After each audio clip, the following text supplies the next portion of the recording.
We are now live. Good evening, everyone. Welcome to the February 10th, 2021 Santa Rosa City School Board meeting. And we are going to start, like we always do, with the Pledge of Allegiance. So stand and say the Pledge of Allegiance together. Could everyone unmute themselves so we can hear the cacophony of voices? I pledge allegiance to the flag of the United States of America, and to the republic for which it stands, one nation, nation, under God, indivisible, with liberty and justice for all. Thank you. I'm trying to learn it in sign. So this is liberty, and this is the flag, and I'm not confident enough to do it in public yet, but it's great. So just to start tonight, to ground us, like I usually like to do, is I just want to give everyone a great thanks. I'd like to give our county superintendent, Dr. Harrington, thanks also in the county, and all the superintendents who worked really hard to start our vaccinations for our teachers and for childcare workers and those people working with our kiddos. So we started vaccinations this week, and also a lot of retired people are volunteering. Retired nurses, our school nurses are all there helping, and this is a good thing. So shout out to everybody who is helping with the vaccination effort, and for our folks that work with kids, offering up their arms for those shots. Good thing.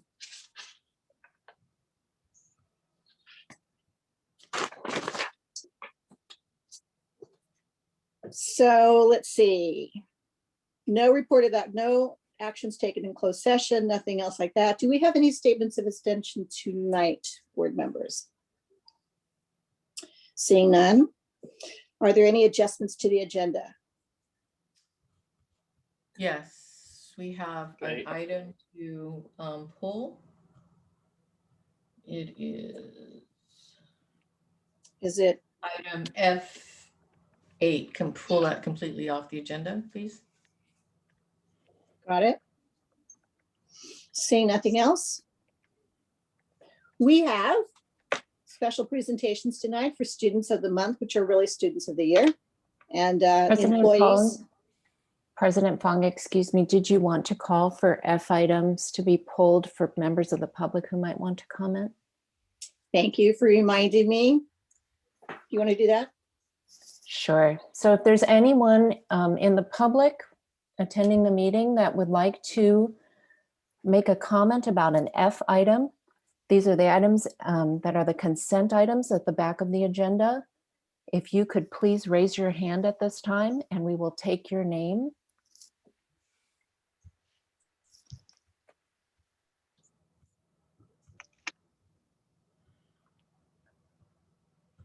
Last call for anyone who would like to comment on a consent item. Anyone in the public, raise your hand. President Fong, I see no hands. Thank you for that catch. On to special presentations tonight. And I'm not sure who's going to do that for us. Trustee Sheffield. All right. This is my highlight of the year. You know, this is all of our favorites. So we are going to honor all of our students and certificated employees and classified employees. And we will start with Steele Lane Elementary School's Student of the Month, which is, of course, a Student of the Year. And we'll start with Brenda Crespo Solorio. I see Brenda. Hello, Brenda. Hi. Congratulations. Thank you. This evening, we are so proud to honor Brenda Crespo Solorio as Santa Rosa City Schools Student of the Month for Steele Lane Elementary School. Brenda has been at Steele Lane for her entire elementary school career, and she has, over the years, grown into a confident go-getter who is absolutely going to make the world a better place because she is a seeker of knowledge, solutions, kindness, and social justice. and she does it all with contagious enthusiasm. Brenda's 6th grade teacher, Miss Gillespie, writes, I have had Brenda for a total of 3 years now, 1st grade, 5th grade, and now 6th grade. She has consistently been one of the kindest, most thoughtful, enthusiastic students I have ever had in over 20 years of teaching. As a 1st grader, she would bring me a drawing every Monday morning, and now as a 6th grader, she demonstrates kindness by sending me messages in the mornings. At first, kindly letting me know I've forgotten to link up the morning's message video, or letting me know that the documents in Google Classroom didn't have the proper permissions. Now, as we've evolved through all the technology, she often messages me to let me know that I did a good job. Wow, Brenda, that's pretty amazing. I'm going to continue because it just goes on and on. Brenda finds a way to enjoy pretty much everything she does. These days in class, we talk a lot about looking for joy in all situations, and she has fully embraced this and shows enthusiasm for almost everything we do in class. She has been known to cheer out loud accidentally when I announced it's time for math. I'm hoping that maybe you can talk to my son about your enthusiasm for math. I'll connect you. Brenda's 3rd grade teacher, Mrs. Sapp, says, here are a few words that come to mind when I think of Brenda. Kind, compassionate, responsible, and intelligent. Her kindergarten teacher, Mrs. Hughes, says that she remembers her being a bright and shiny student like a new penny, always kind, smart, and hardworking. She always wore a smile and was ready to help. She is a wonderful person.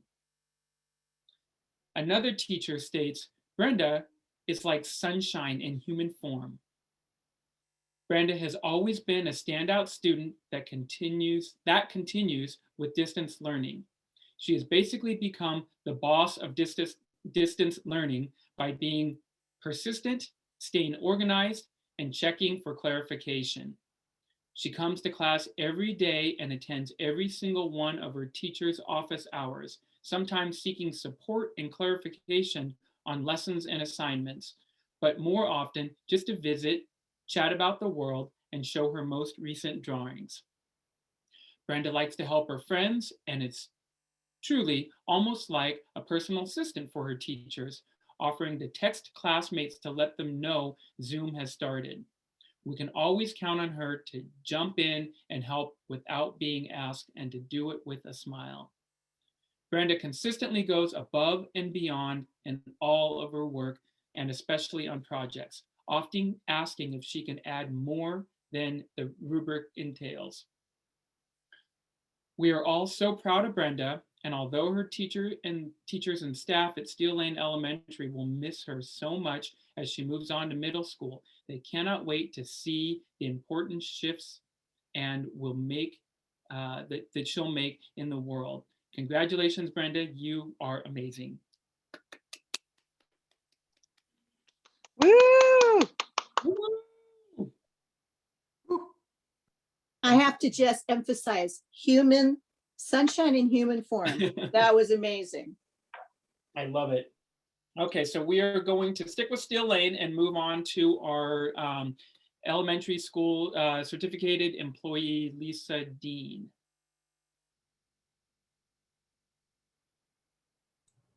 And Lisa's on her way over. Great. Sunshine in human form. Best line.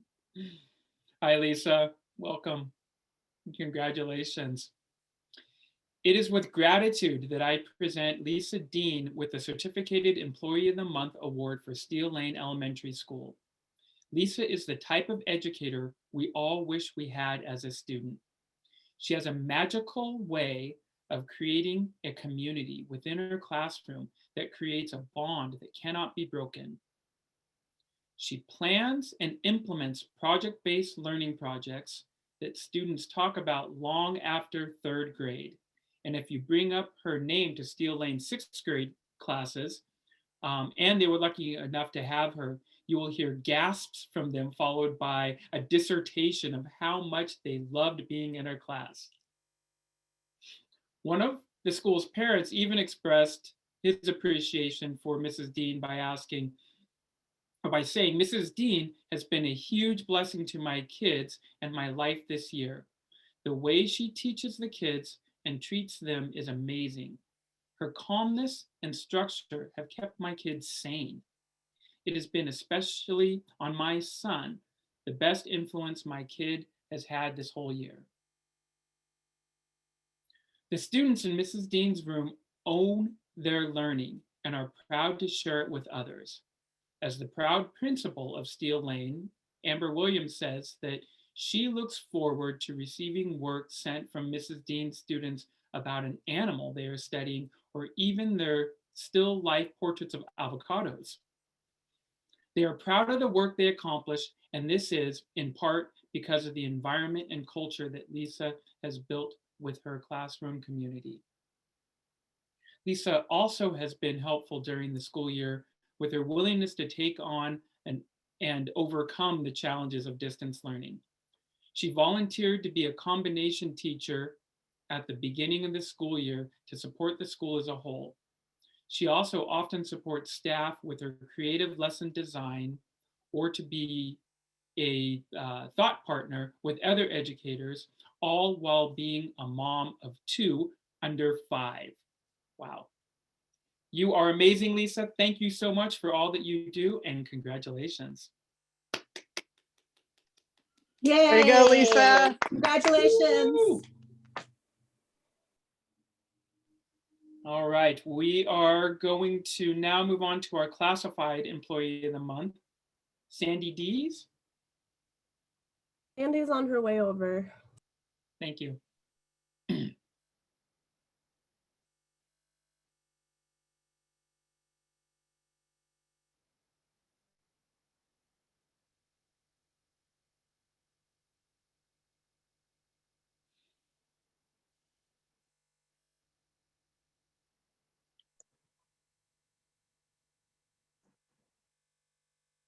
Okay, there we go. Hello, Sandy, welcome. Oh, I didn't know I wasn't pictured. We can see you now. It is Steel Lane Elementary School and Santa Rosa City Schools' great pleasure to award Sandy Dees as our classified employee of the month. Sandy has worked at Steel Lane for 38 years. Good for you. Wow. 37 and a half. 37, but really, you know, who's counting? Sandy uses her never-failing determination and intelligence to improve on all that she does. This has become even more evident during our transition to the distance learning model. While she will be the first to tell you that technology isn't her first love, she has not only mastered it, evidenced by her engaging Zoom meetings, she has also excelled at adapting appropriate online materials to use with her students. She also added a fun Friday learning class that instills a love of learning and space to build upon the community of the classroom. Sandy is a thoughtful educator that has made it a priority to connect with each student that she works with and ensures that they progress through their academic goals. She even continues to check in with students who are not on her caseload any longer and remembers little tidbits about them. She is kind, caring, and her sweet demeanor draws people in. She has a moral boosting presence about her that creates a space for students and other staff to thrive. Her flexibility and willingness to collaborate with all is such an asset to the Steel Lane community. Every school should come equipped with its own Sandy Dees. Congratulations, Sandy. Thank you. Congratulations, 37 and a half years. That's awesome. Way to go. My son was in first. She froze. Uh-oh, she froze. Uh-oh. All right. And last at Steel Lane. Oh, wait, we're moving to Santa Rosa Middle. All right, we will start with our student of the month, Luis Hernandez. And Luis is on his way.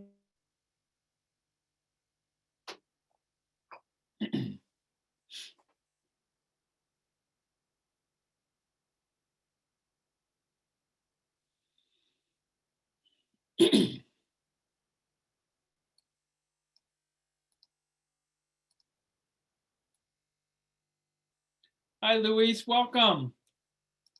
Congratulations. It is with great pride and pleasure that the faculty at Santa Rosa Middle School nominates Luis Hernandez as the Santa Rosa City Schools Middle School Student of the Month. Luis is a student who is very thoughtful and analytical. A few of his teachers describe Luis as not afraid of sharing his ideas with the class. He encourages others with his willingness to participate and is ready to help his classmates during breakout groups. Luis gives more that is asked of him on every assignment and is open to suggestions, sometimes even redoing the entire project because he thought of a better way to do it. His teachers say that they are so grateful to have Luis in their class, especially during distance learning. Luis is a young man who takes it to heart to be the best student possible, who is not afraid to make mistakes. Another teacher explains, Luis always tries his best and he will always want to improve. He is willing to ask questions and help others even during distance learning. He is a quiet person, but once you talk to him, you will realize that he is kind and caring. We're all very proud of Luis, and we are all very pleased to honor him as the Santa Rosa City Schools Middle School Student of the Month. Congratulations, Luis. You were amazing. Way to Congratulations, go, Luis. Luis.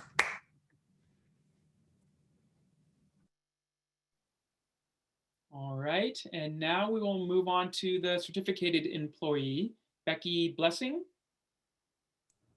Becky is on her way. All right.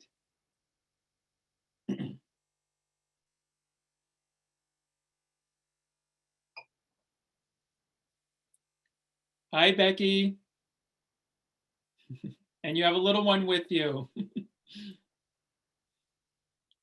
It is with great pride and pleasure that Santa Rosa Middle School nominates Rebecca Blessing as the Santa Rosa City School Certificated Employee of the Month. Becky's colleagues are amazed at her energy and dedication to each and every student.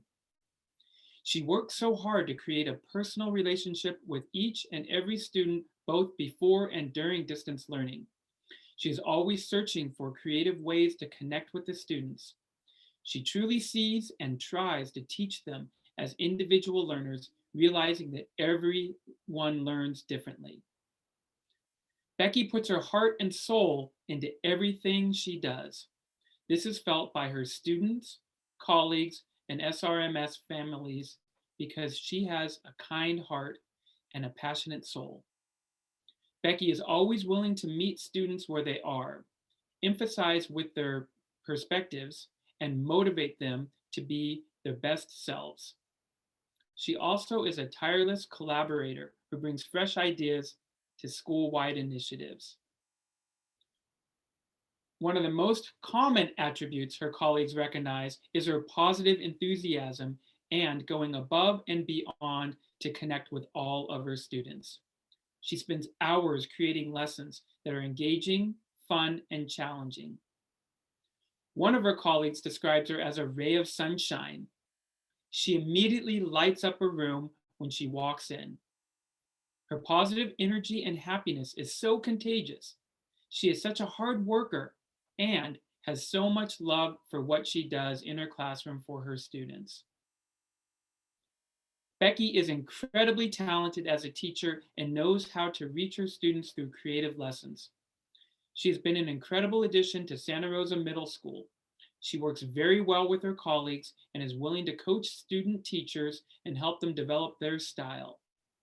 She's been willing to teach not just math, but also a few sections of science, which she does an amazing job in. We're all very proud of Becky, and we're all very pleased to honor her at Santa Rosa City Schools Certificated Employee of the Month. Congratulations, Becky. Yay, congratulations, Way to Becky. go.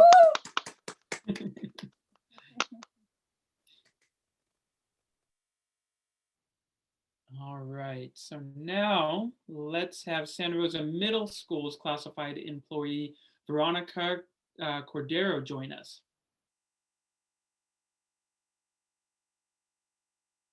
Hello, Veronica. Hi there. Congratulations and welcome. It is with great pride and pleasure that the faculty at Santa Rosa Middle School nominates Veronica Cordero as the Santa Rosa City Schools Middle School Classified Employee of the Month. Veronica has had a tremendously positive impact on Santa Rosa Middle School since she began working in her family engagement role in 2019. She has garnered and deserved a reputation as someone students and families can trust to help present their perspectives and needs to the school community.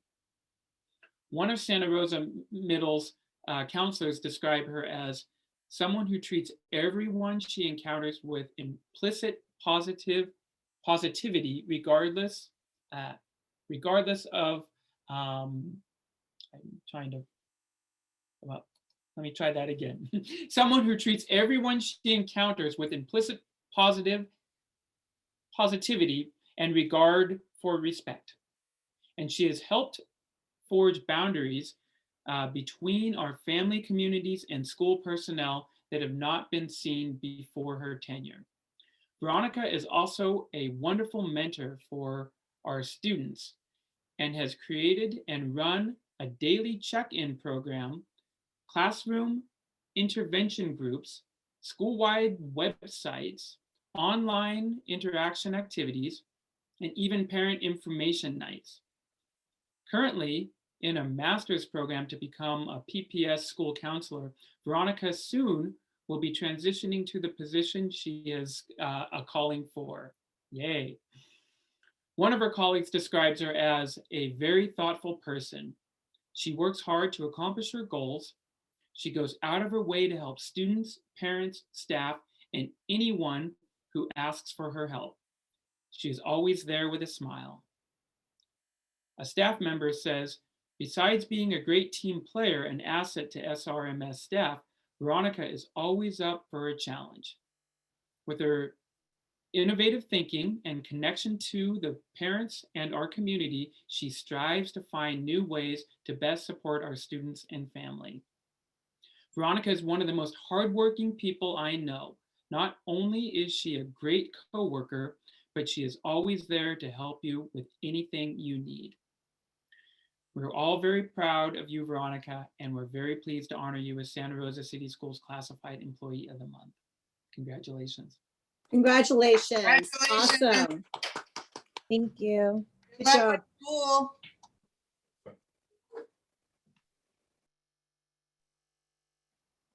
All right, now we're ready for Santa Rosa High School, and we'll start with our Student of the Month, Matthias Fullerton. He is on his way over.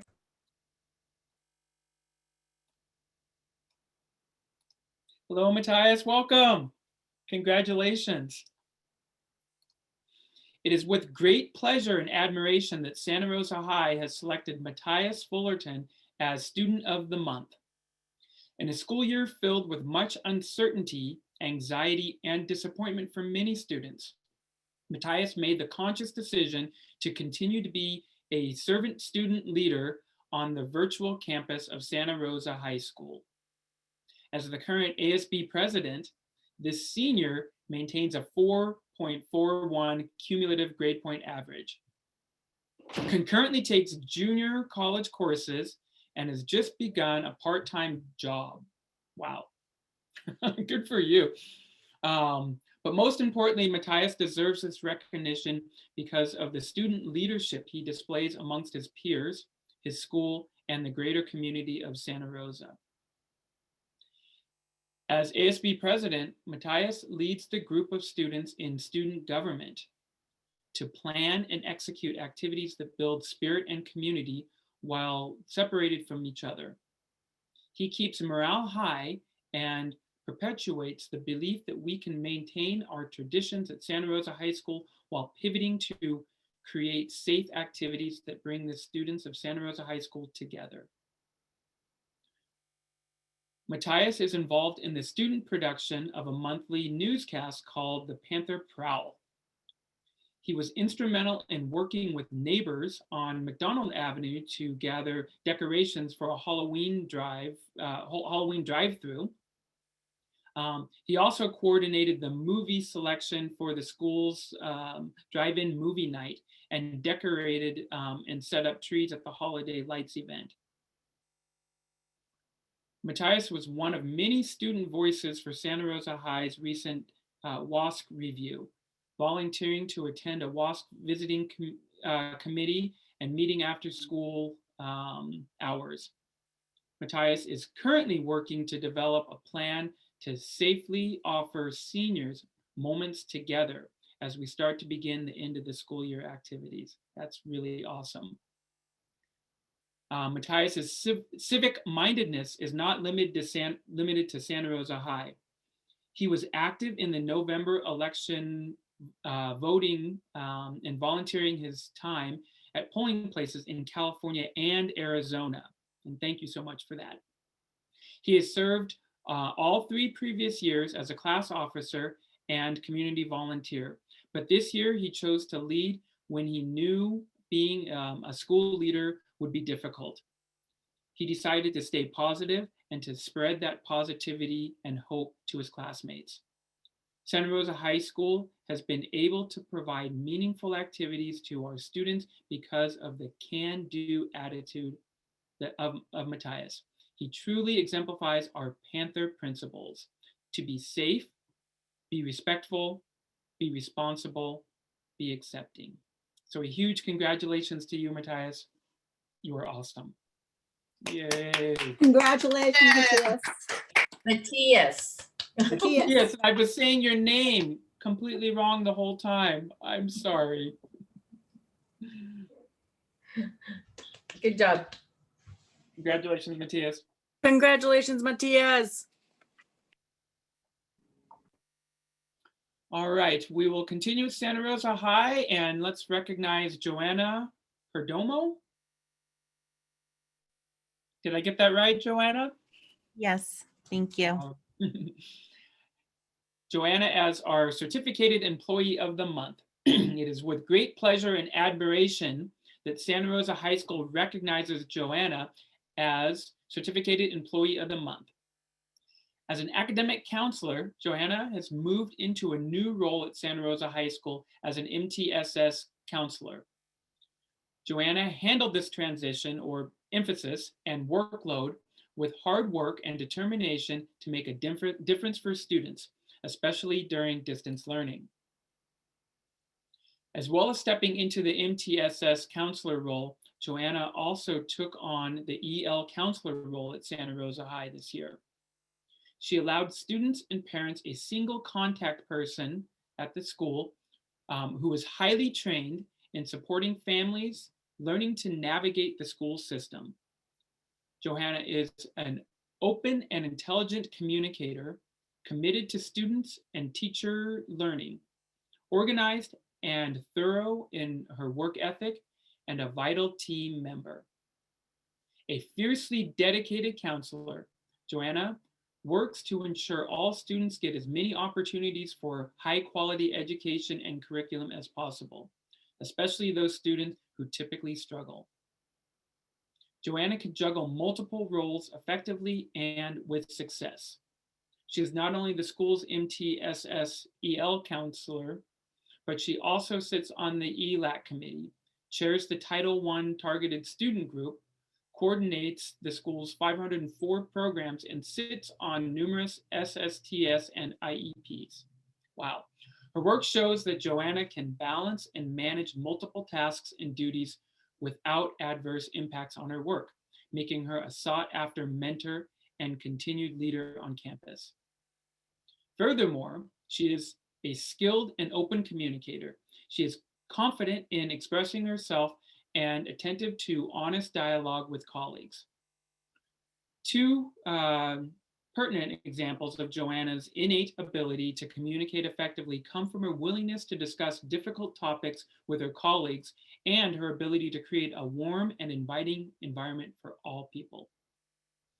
Joanna is a skilled counselor with extensive knowledge of graduation requirements and what students need to be successful in high school, and she helps guide them as they move on to college or career. Joanna possesses the dedication, knowledge, and professionalism to be successful and spends her time encouraging and advocating for our most vulnerable students. We are so lucky to have Joanna on our staff and are blessed to work with her. Congratulations. Woo! Joanna. Thank you.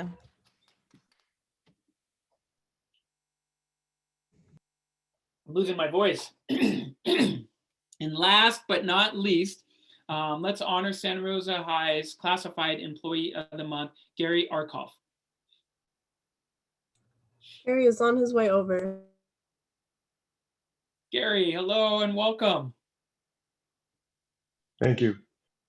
It is a privilege and honor to recognize Gary Arkoff as Santa Rosa High School's Classified Employee of the Month.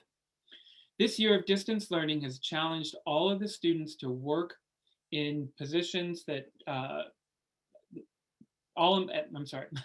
This year of distance learning has challenged all of the staff to work in positions that look entirely different from what they have in prior years. As Santa Rosa High's campus supervisor, Gary has pivoted to making phone calls, distributing textbooks, organizing locker rooms, and 1,000 other essential tasks that have sprung up because of our student needs.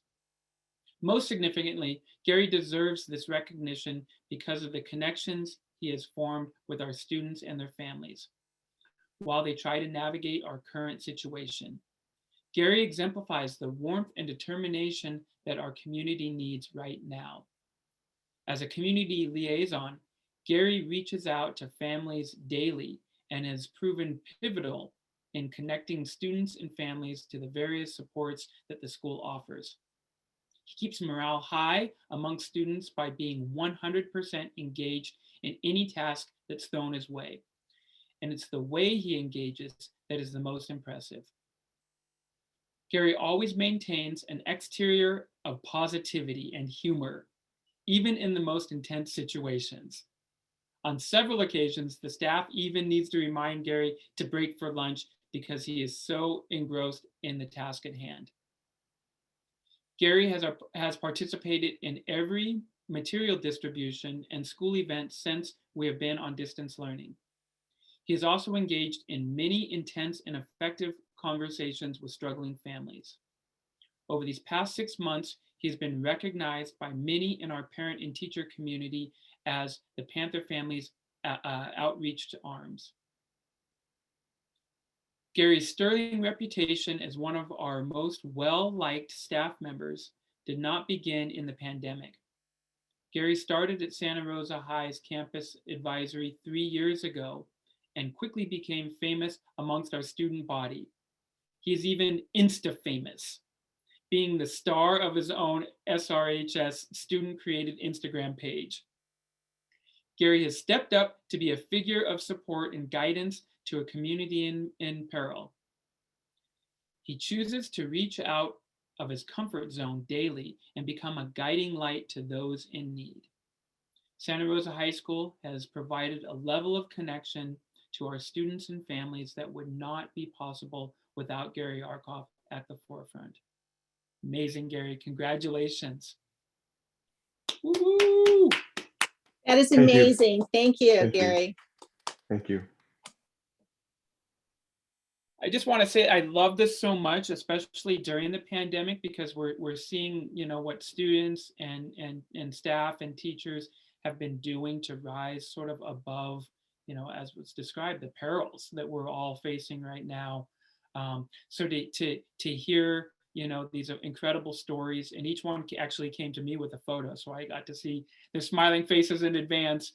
to know that, you know, even despite the craziness of the day to day, that we're moving forward. And I love that we're continuing honoring our students and our staff during these times. Thank you. Thank you, Director. Congratulations, everyone. It's very uplifting, very inspiring.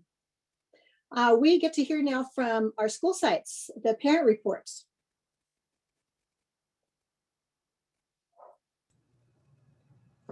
So we only have one parent report this evening from Santa Rosa High School, and that will be Miss Annette Holland. So I can go ahead and bring Miss Holland over. Thank you.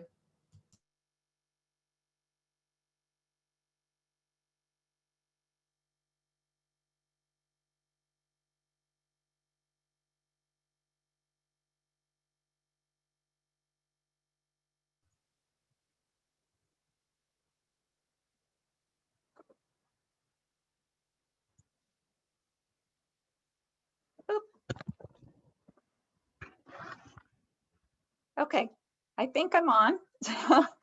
My name's Annette Holland, and I'm the secretary of the student teacher parent group at Santa Rosa High School. Obviously, things are a little different this year than in the years past that I've been on STP. So we've had to change a lot of the things that we have traditionally done for the students, for the school, and for the parents. But for the school, or for the students this year, we participated in their Pandy's Grove, which was the holiday tree celebration in front of the school.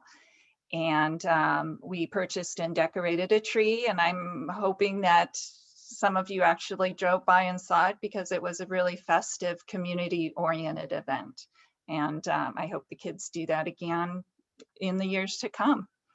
To support our teachers, we've really just this year been trying to show our appreciation and gratitude. We've stuffed their boxes with supplies and raffle tickets.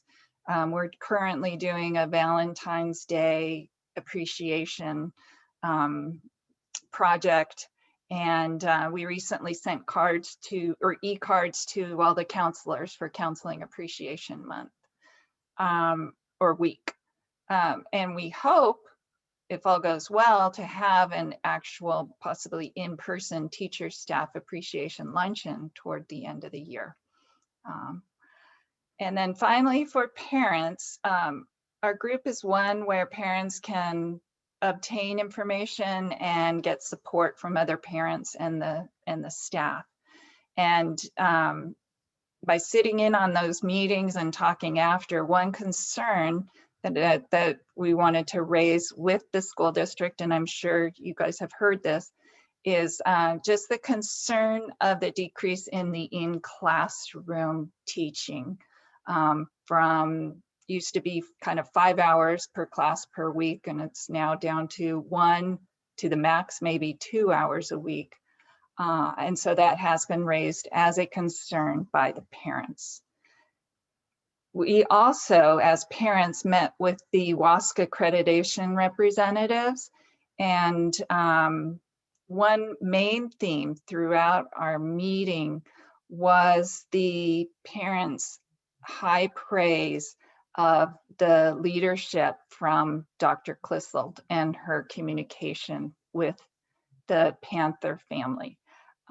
So as a member of the STP board, I wanted the school district to also know that STP really has great confidence and praise for Dr. Clissold and the work she does for the school. And that is all I have. So thank you very much. Thank you. Thank you very much for being with us tonight and giving us that report. Appreciate it. Appreciate your work.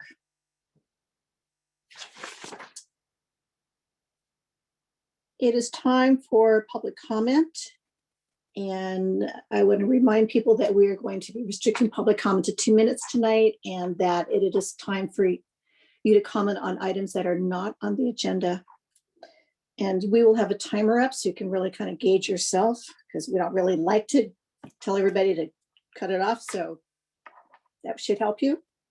And Beth is going to be the one who is going to be helping us set this up.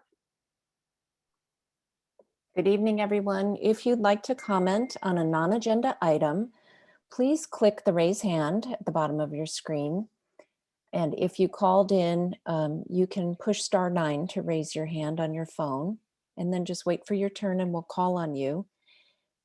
As mentioned, we have a timer, so please respect the time if you can, and watch the timer. If you could also just raise your hands if you're going to comment on a non-agenda item now, so we get an idea of how many will be doing that. And remember that returning to school, anything about returning to school campuses will be later on the agenda in item E3. So this is just for things that are not on the agenda tonight. And our first public comment will be Karen Wagner.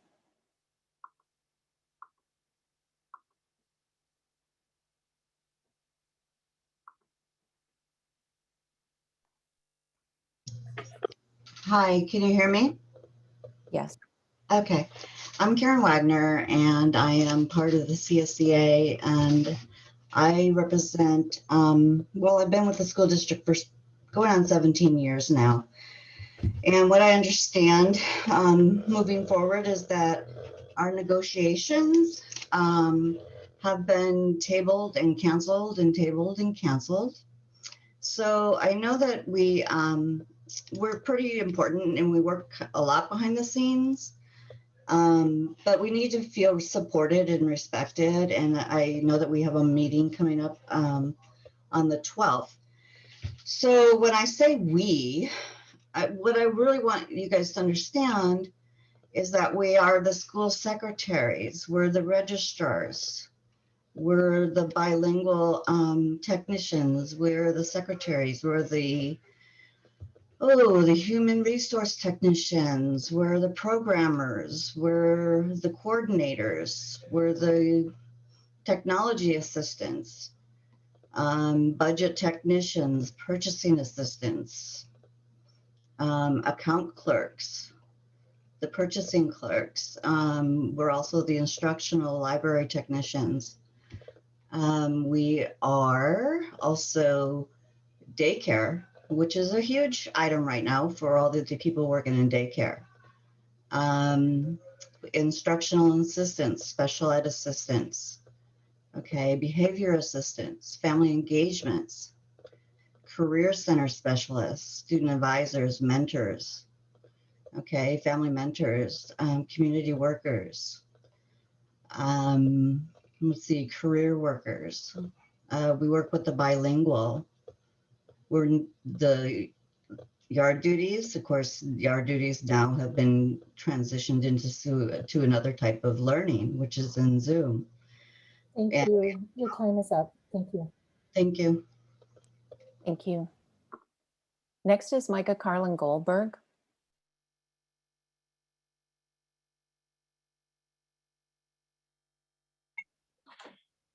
Good evening. My name is Micah Carlin Goldberg. I'm a teacher on special assignment with Santa Rosa City Schools, specifically an educational technology teacher on special assignment. So that means I'm released from my classroom for the year to help other teachers with tech. So I think I and my colleague, who's the other ed tech TOSA, have a unique perspective into what's going on right now with our staff. And I just wanted to share with my colleagues that I see you. I see the work you're putting in. Excuse me. I see the work you're putting in. I see the people who've never touched a computer before as much as they could, Zooming with their students and coming to Tech Help every single week to get help with how to be able to engage with their students better. I see the classified staff, the SPED assistants who are showing up to every Zoom with their teacher that they're assigned to and doing the job from the classroom because they're not allowed to work from home, even though they're doing all their work on Zoom, which I still think is odd. But it hurts when I see so many people in the public claim that we're not working. I don't know a single teacher who's not working 10 times as hard now as they were the day before we closed. it's just, I don't know.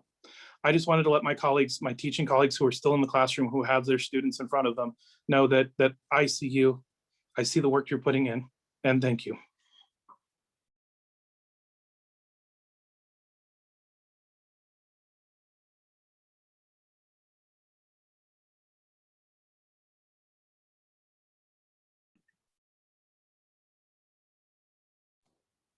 Do we have another commenter?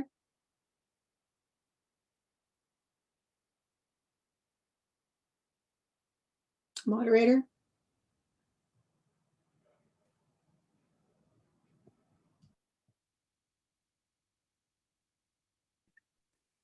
Hello? We have Catherine Benton We for hear public you. Thank you. I apologize for the technical difficulties. That's okay. Well, piggybacking on what was just shared with the group, as a parent, I'm a parent of a high school senior this year, and I want to let everyone know on our behalf that we also see teachers, and we understand the amount of work that is being put into this format and the amount of hours that have gone into this school year. Having said that, unfortunately, from our perspective, this format is really not a very good format for learning. I'm sure you've all heard that, and that we really need to address the academic and social and emotional well-being of all of our students. And I know there's been a great emphasis for the younger children, specifically K-3, but we must not forget our teen students. These teenagers are still in their very young lives, developmentally learning how to work in peer groups, how to be social creatures. And while they may not be considered a vulnerable population, at least academically, they are still kids, and it's a very important time in their development. I am aware that there is no consideration being made at this point for middle school or high school. However, I would very much like to make a plug to potentially have small cohorts for middle school and high school, particularly for something like a math class. They learn so much more efficiently in the classroom. And it's not about teachers working harder. We know they're working hard. I think we all need to work smarter. Thank you all for your time, and I appreciate everything you all are doing. Thank you for that comment. And again, remember that if it's back to school, we have an agenda item for that. Thank you. The next public comment on a non-agenda item is Janelle Payne. Good evening. My name is Janelle Payne, and I'm a parent of a first grader, and I'm a teacher in the district. And last March, school campuses, as you know, were closed by state and local authorities. And it quickly became clear, though many of us, I think, were in denial for a while, that our campuses were not going to be able to reopen before the end of the school year. So in April of 2020, I began calling for you here in public comment to begin planning for distance learning in the fall, allowing school sites, teachers, and our families to prepare for that shift. With the most hopeful intentions, and perhaps as a result of political pressure, the board ultimately did not make the decision to move to distance learning until late summer. And this school year began with much more chaos than was necessary. With that in mind, I'm here tonight to call on you to acknowledge that unfortunately, it is highly unlikely that our secondary schools will be able to reopen this school year. And thus, we should begin preparing for a fall return. Now, master schedules are being built right now, and the master schedules are being built as if we are going to have a full and normal return to campus in August. It's very hopeful thinking, but as the adage goes, we should be hoping for the best, but preparing for the worst. If we must return in a hybrid model, we should be preparing for that right now as we build the master schedule for next year, so we are not caught flat-footed in August. Please direct staff to begin preparing for a hybrid return as opposed to a full return in August, so that we can indeed hope for the best, but prepare for the worst. Thank you. Thank you. And once again, I would remind the public that this is a comment on a non-agenda item, and return to school issues will be coming up in the next part of the agenda. So please, non-agenda items only. Carmen Molina is next.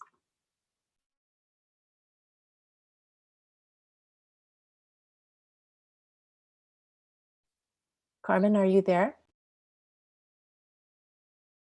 Oh, can you hear me? Yes. Okay. Good evening, board and superintendent. I am a teacher at Santa Rosa City Schools. First, I want to thank you for welcoming the teacher voice to many of the important decisions that include the safety of our schools. That speaks volumes to your educators and your parents.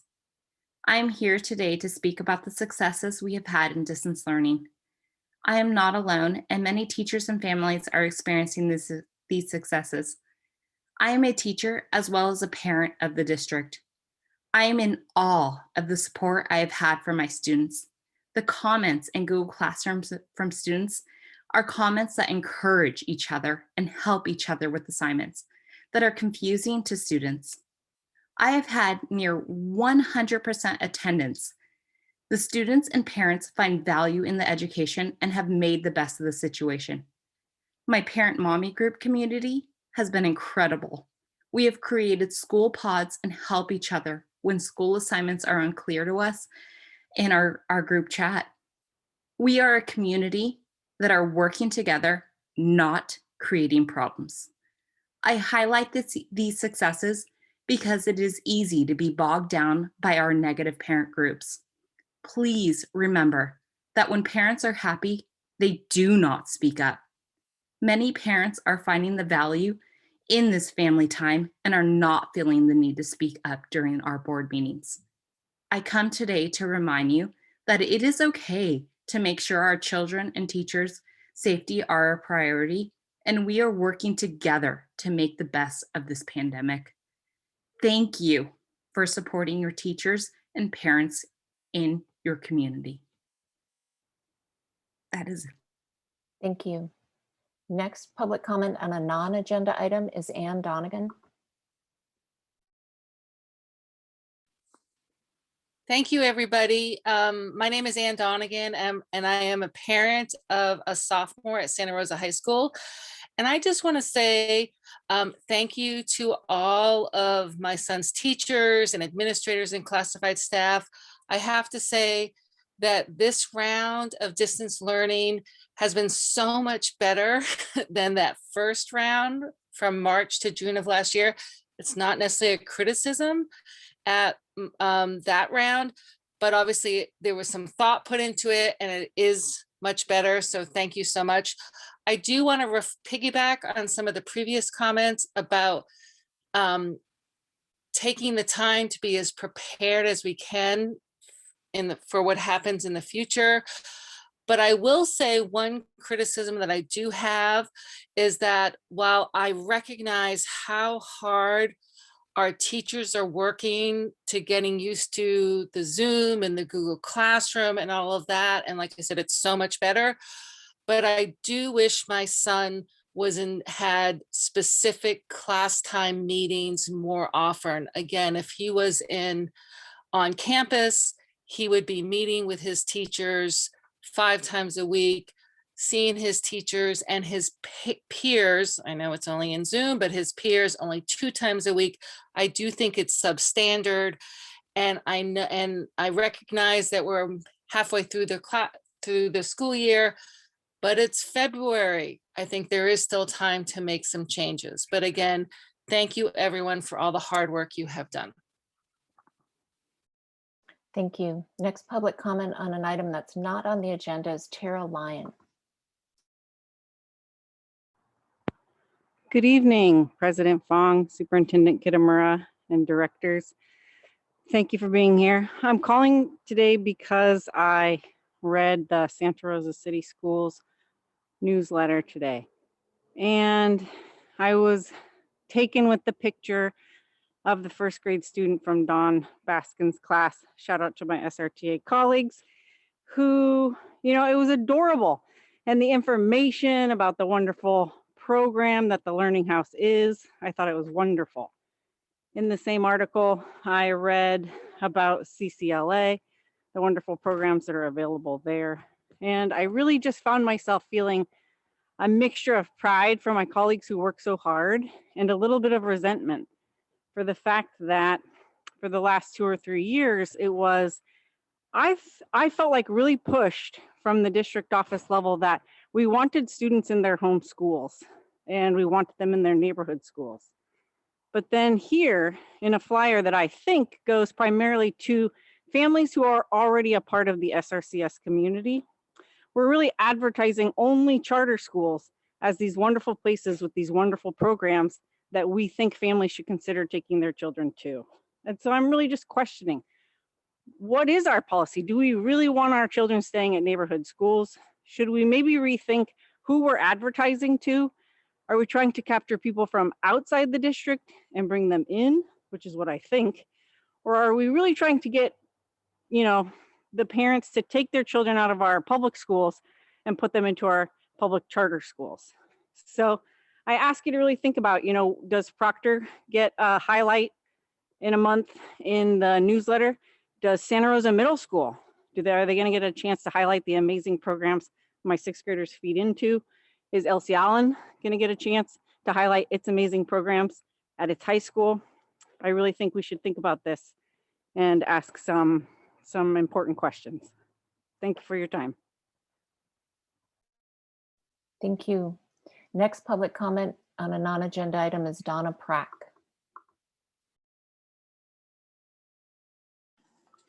Hi, good afternoon, or no, good evening. I just wanted to bring up the negotiations when the teachers union goes into negotiations with the Santa Rosa City Schools. I just wanted to point out that our bilingual staff and teachers don't receive a stipend.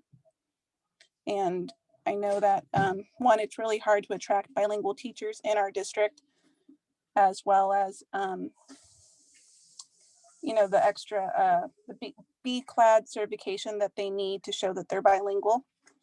And I'd just like to point out that fast food restaurants pay their employees an extra 75 cents an hour because they are bilingual.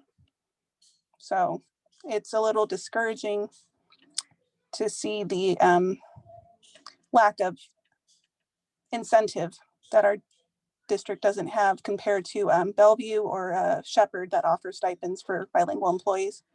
So thank you. Well, I apologize, Ms. Prack. You said thank you, and I muted you. Sorry about that. That's okay. Have a good evening. I'll talk to you guys later. Well, thank you. And our last public comment on a non-agenda item is Nora Ryan. Good evening. Can you hear me? Great. Hi. I debated whether this might be able to fit under the return to school, but I think it kind of is a separate issue. But I tried to figure that out. I'm the parent of 3 children served by the district as well as an educator. And I have seen both within the students I serve and then also my own children challenges with accessing standards and curriculum, and which are in large part because of the distance learning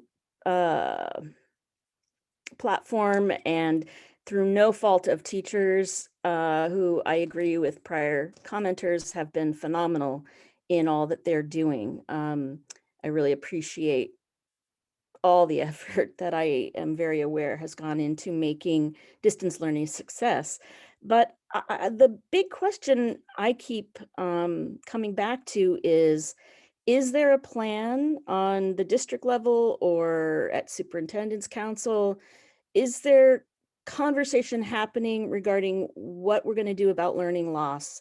And I reviewed the notes in the agenda minutes, or the agenda item about return to school, and I know you're doing everything you can as far as small groups and things. But this is such an unprecedented time and experience. We've got families, you know, with trauma who are just trying to keep themselves afloat right now, and students who are babysitting their younger siblings. Anyway, I don't know how we're going to respond as far as like students who've had 1/3 of the curriculum they would have had in a normal year. Thank you very much and good evening. Thanks for all you do. All right, thank you. That is the end of our public comment. Thank you everyone who participated and shared your thoughts with us. At this point, we are going to Wait, we take have- reports. We have a couple more hands up. I don't know, or was there a time limit? We closed it, Okay, sorry. so I didn't see that. So we closed it. They went up after we closed. It is report time, so we have a CSEA report, I believe. I just wanted to raise an issue that I'm getting from constituents who are having a hard time with the Spanish language translation. Just wanted to see if we needed to change translators or. What is the issue, Alegria? Is it technical or is it the same interpreters? It sounds like it's a quality issue, but maybe it's a challenge of, having a hard time understanding it. We should, Adina, is it time? It's been over an hour. Should we switch? Now would be a good time to switch. I did just receive notice from Mr. Bigelow, who's translating, that he's having connectivity issues. Okay, so let's do that switch right now. Thank you, President Fong. Thank you.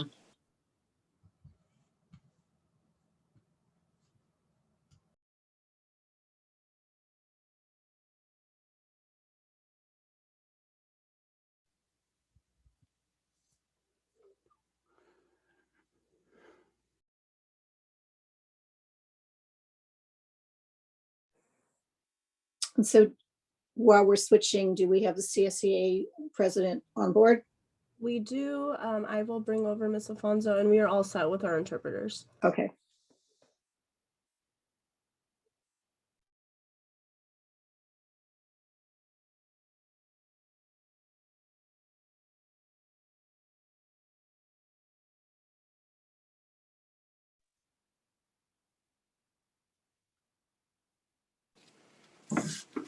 Y nomás para decir a los que están escuchando en español, en el futuro, si haya problemas con la traducción, nomás hay que levantar la mano en el lugar donde hay comentario público y decirlo, y así podemos corregirlo. Gracias. Thank you. Welcome, President Alfonso. Go ahead and take off your mute.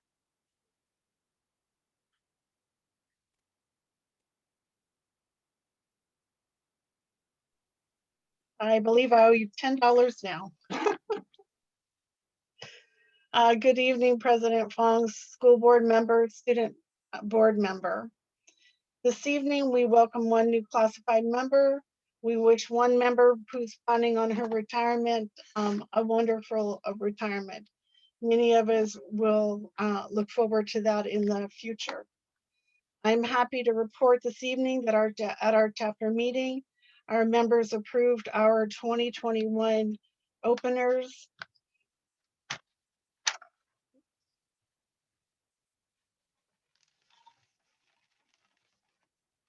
Sorry about the noise, along with another round of updated job descriptions. These items will be given to the district shortly to bring to the school board.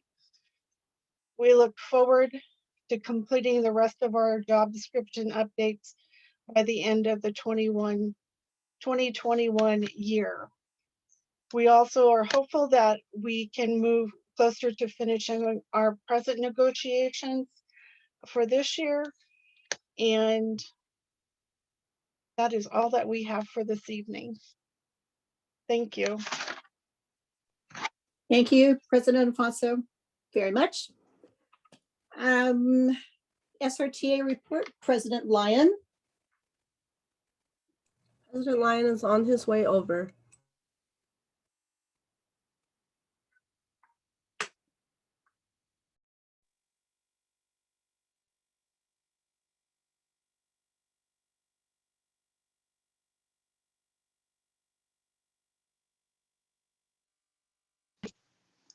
Dang it. That's 35 bucks. I'm up to 35 bucks. Can't wait to spend it when we all celebrate together when this is over. Good evening, President Fong, Diane Kitamura, members of the board, members of the community. My name's Will Lyon. I'm the president of Santa Rosa Teachers Association, representing 900 of our members and of our employees on the certificated side. Teachers have taken a lot of hits the last few weeks, maybe the last few months, maybe the last few decades, but palpably, hard hits to the face the last few weeks. And most of it is over things that we cannot control. So I follow the teachers who spoke before me tonight to talk about how hard teachers are working. One of the places that we were hit hard was in a newspaper article in the Press Democrat, an editorial called "Teachers, It's Time to Be in School" by C.W. Nebius. I would characterize that as a hit piece on teachers. And I don't bring it up to hit back. I bring it up to compliment two people that I think are really excellent people. One is Carrie Benefield, who is a Press Democrat reporter, who has written, I don't know how many, more than a dozen, really thoughtful, well written articles that are deeply researched, balanced, and respectful from all sides of the equation. And I think they've been really helpful for our community to learn about what's happening, especially when things happen so fast. Even in articles that I've been quoted in, I learn more about what's happening in our community because she's done all the legwork to talk to so many people and to do it in such a respectful way. And the reporting side of the house and the editorial side are different. So I wanted to make sure that people recognize the good work that Carrie Benefield and other reporters are doing in this difficult time. And I also want to thank you, Carrie. I also want to thank, really heartfelt thank you to President Fong. She wrote in response to that, this is quite sad. Rational people asking to return to school. Rational people are asking for safety. Rational people are trying to follow health guidelines and government direction. However, an us-them dynamic in the discussion of students returning to school serves no one. She also wrote, that should be lauded, by the way. That's exactly right. She wrote, I'm angry and continually appalled at the demands for a world-class education from bargain prices. Now and again, the answer falls on educators to do more with not enough. And she finishes with, if children were actually our priority, mountains would be moved to transform our public schools into inspiring centers of learning now and post-pandemic. Profit dominates our economy.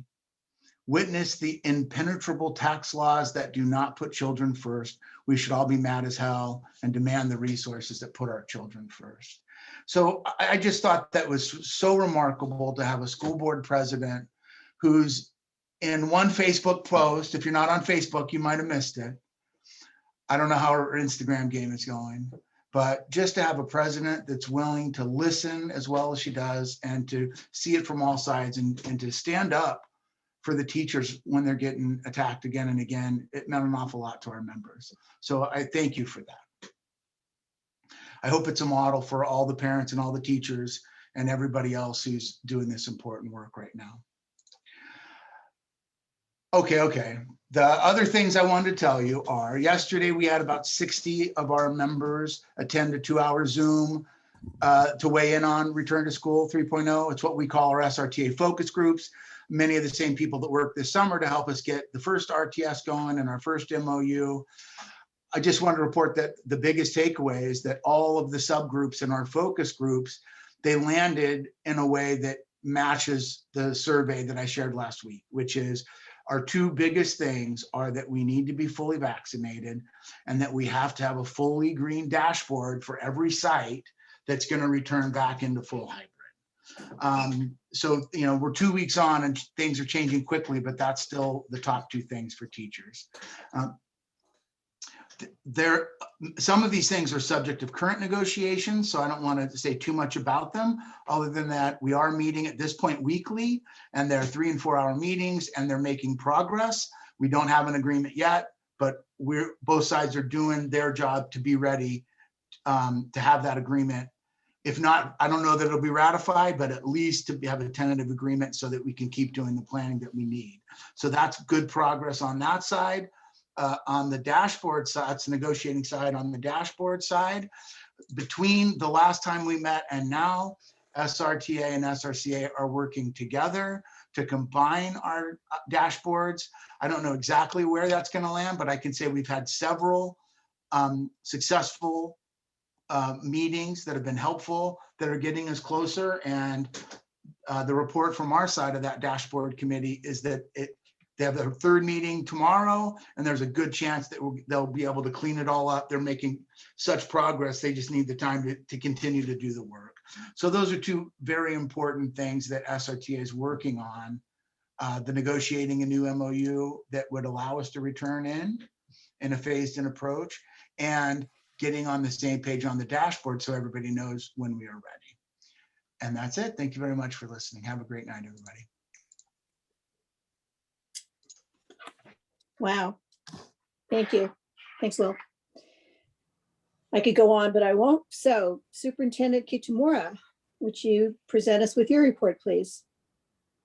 I will. Thank you, President Fong, members of the board.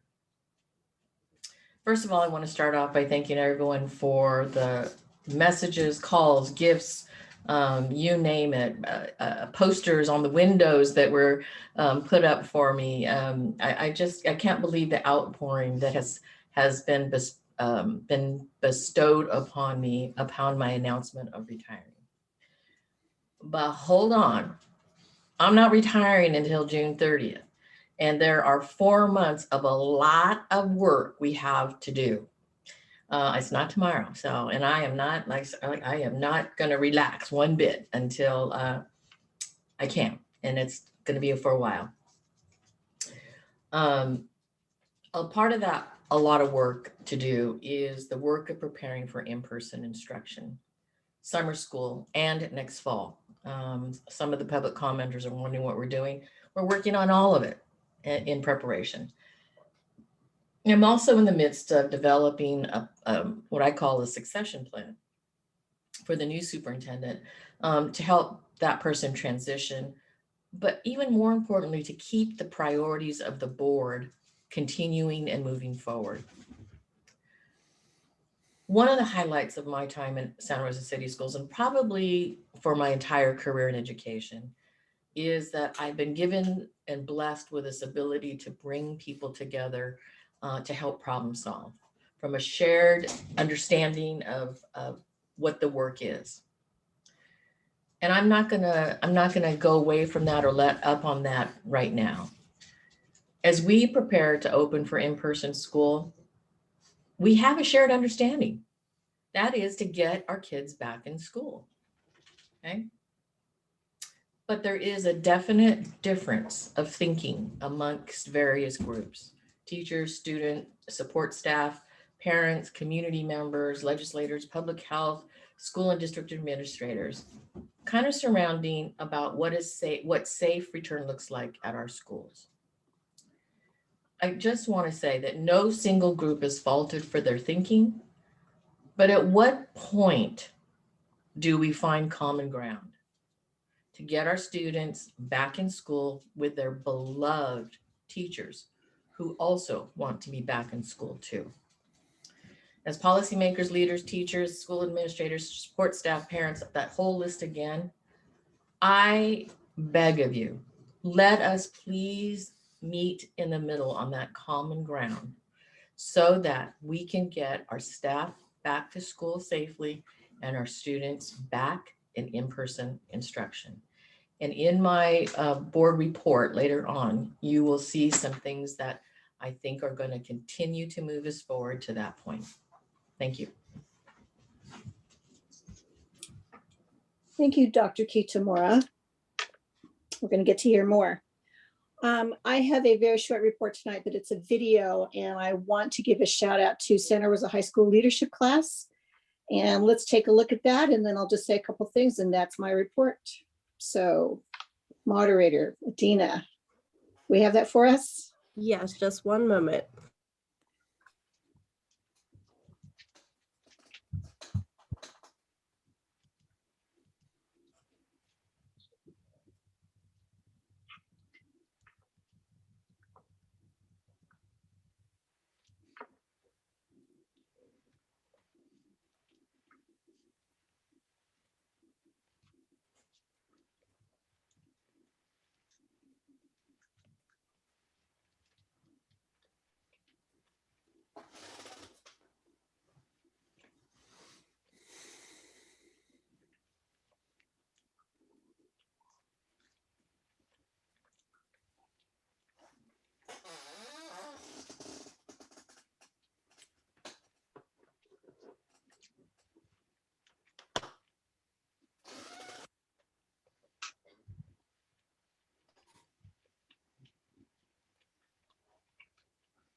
Okay, so I think we're having technical difficulties, which happens a lot with videos on Zoom.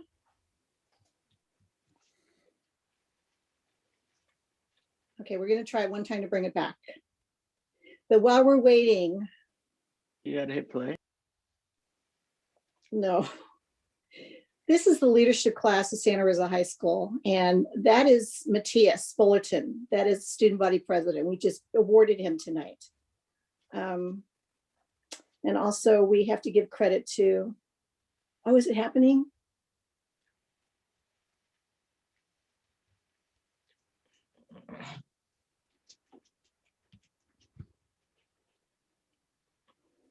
Sound.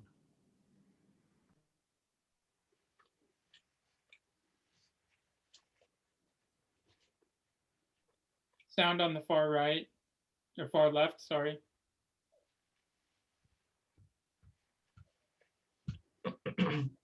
Rick, can you help Adina? I think it's the sound is not selected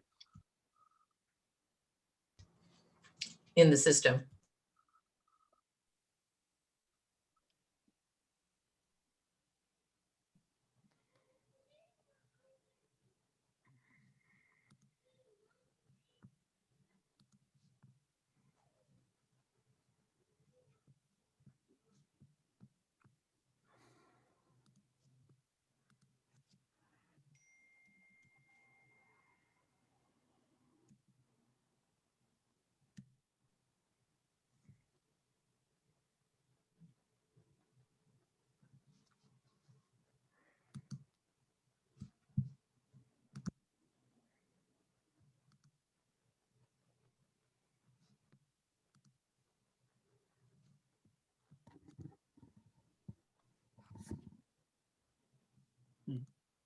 Is it Dina muted?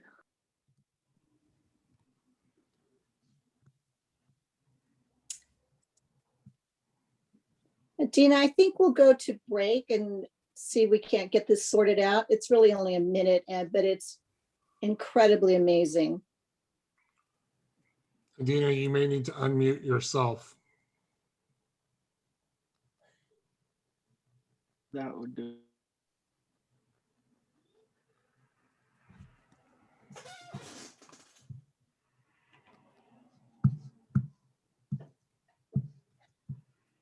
Okay, I think we're going to set this aside for a second, but it is Andre Achikon, who is the student producer leadership class. Matthias Fullerton, the student body president. They put this together along with their advisor, Lisa Peel, and their assistant principal supporting them, Aaron Harkey. So I think it was a great example. It is a great example of how we are doing school, how staff is doing school for kids as much as we possibly can. So Dina, can you stop sharing?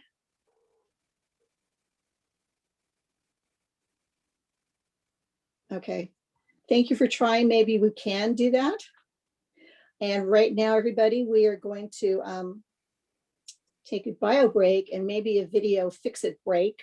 And we will be back at 7:45.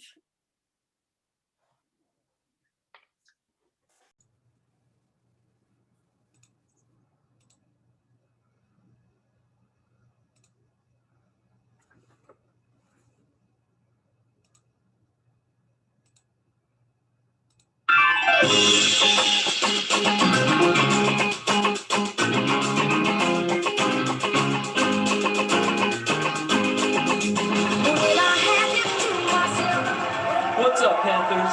It's a new year, a new semester, a new president, and of course, a new episode of the Panther Proud. Let us know if you guys have any New Year's resolutions. My personal resolution is to give Gary a big fat kiss on the lips. The shelter in place has just been lifted, so hopefully things are looking up for you guys. It's up to us now to work hard to end this pandemic so that we can go back to in-class learning, where cheating on tests is a little bit more difficult. I hope to see you all soon. Thanks for those words of encouragement, Matthias. Hannah Auerbach here, anchorwoman of the Panther Proud News broadcast. Happy you can join us. I am hyped to be back now that 2020 is finally over with, but it's time to cross over into the new year of 2021. Let's all reflect on what happened, examine it, and move on. Plan and look forward into the future rather than dwell on what happened in the past. We got this, Panthers, for real. Today, we're gonna hit you with some upcoming events for this semester, our long-awaited guest feature on healthy habits with Hannah, New Year's resolutions on keeping calm with Coco, and a quick Corona update. Let's get into it.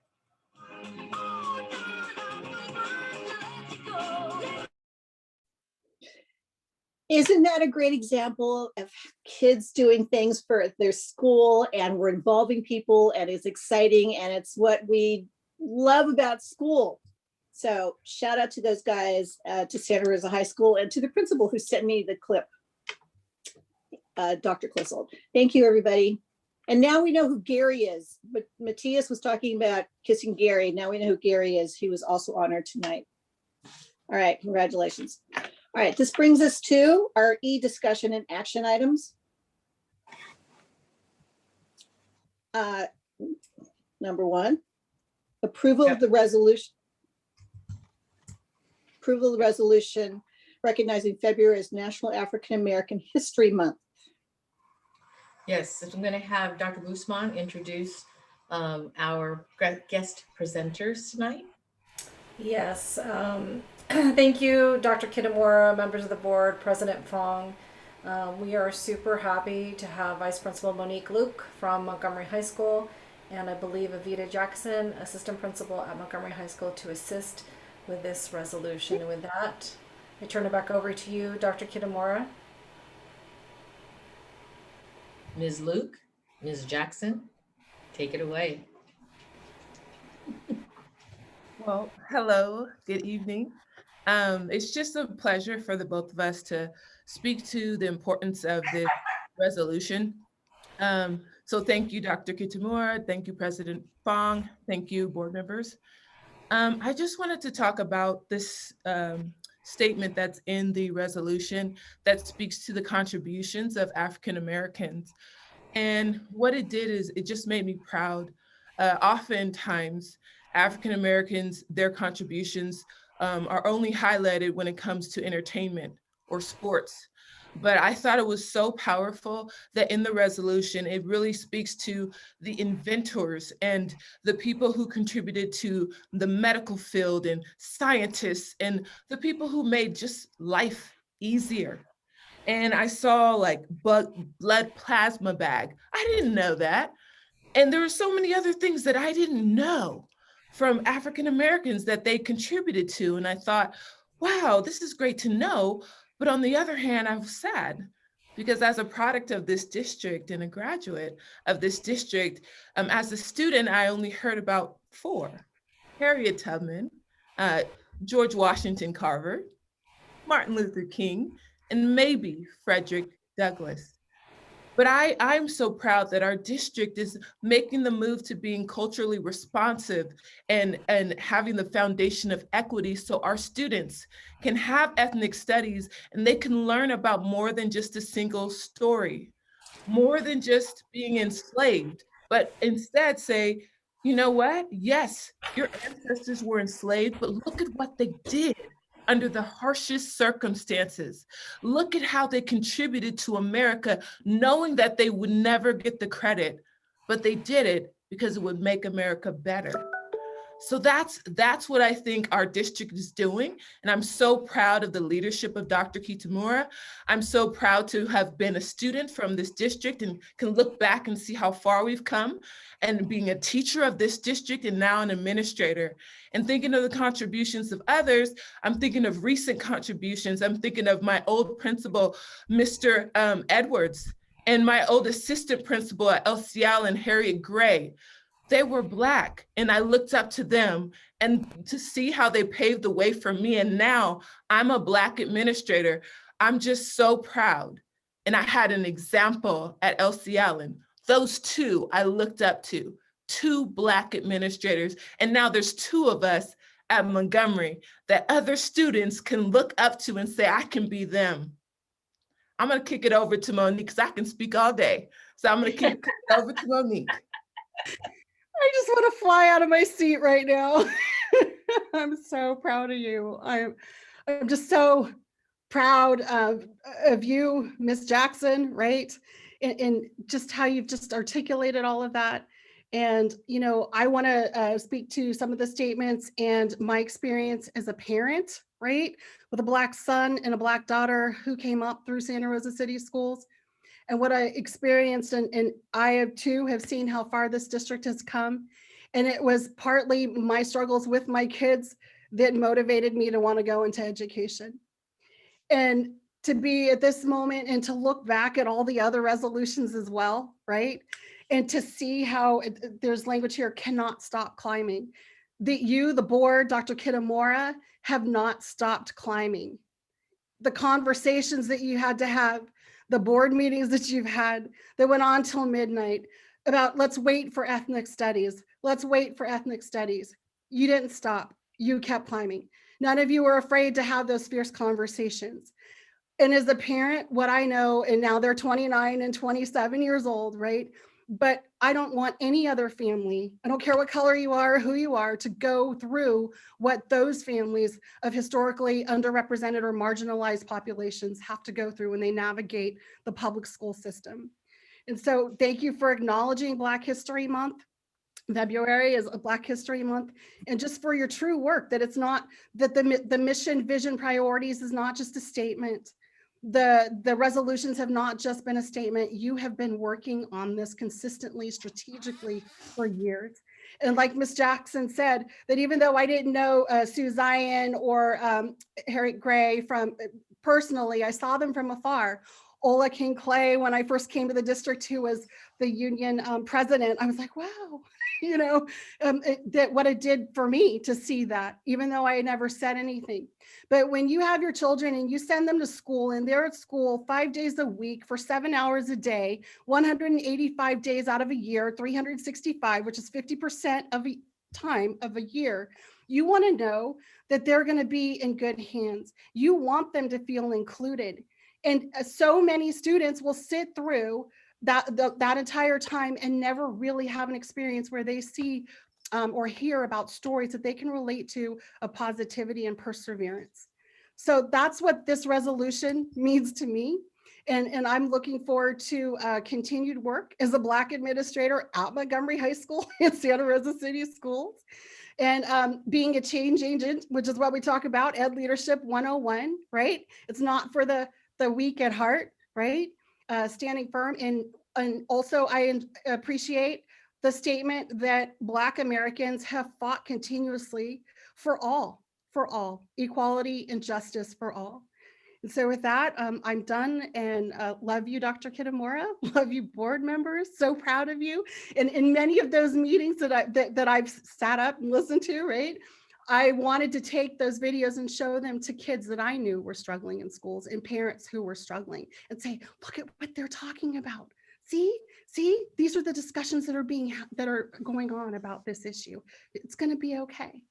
So I'm going to stop there, and thank you for this opportunity. Well, thank you so much, you two. I will tell you that Monique Luke last year shared very emotionally and vulnerably about finding her voice as a Black administrator. And I'll never forget that. I'll never forget that. And Avita Jackson, I had in class when she was as an administrator, becoming an administrator. And I'll never forget her statement, which is, the reason I do this is because I want a seat at the table. So you, Monique Luke, your voice needs to ring on. And you, Avita Jackson, you need to be at every table there is, right? All right. I turn it back over to the board. I almost said a bad word. I'm not going to guess what that was. Thank you so much, Ms. Luke and Ms. Jackson. And I know you both, and thank you. Very proud of you. At this point, we're going to take public comment and then board discussion after that. So on this item. So this is public comment for this item E1, the resolution recognizing February as National African American History Month. If there's anyone who wants to comment on that, please raise your hand. And I see our first comment will be Anna. And Anna, if you could please state your full name for the record.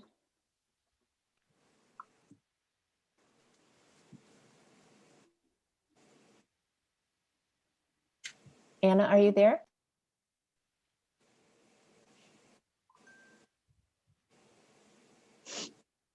Please unmute if you can.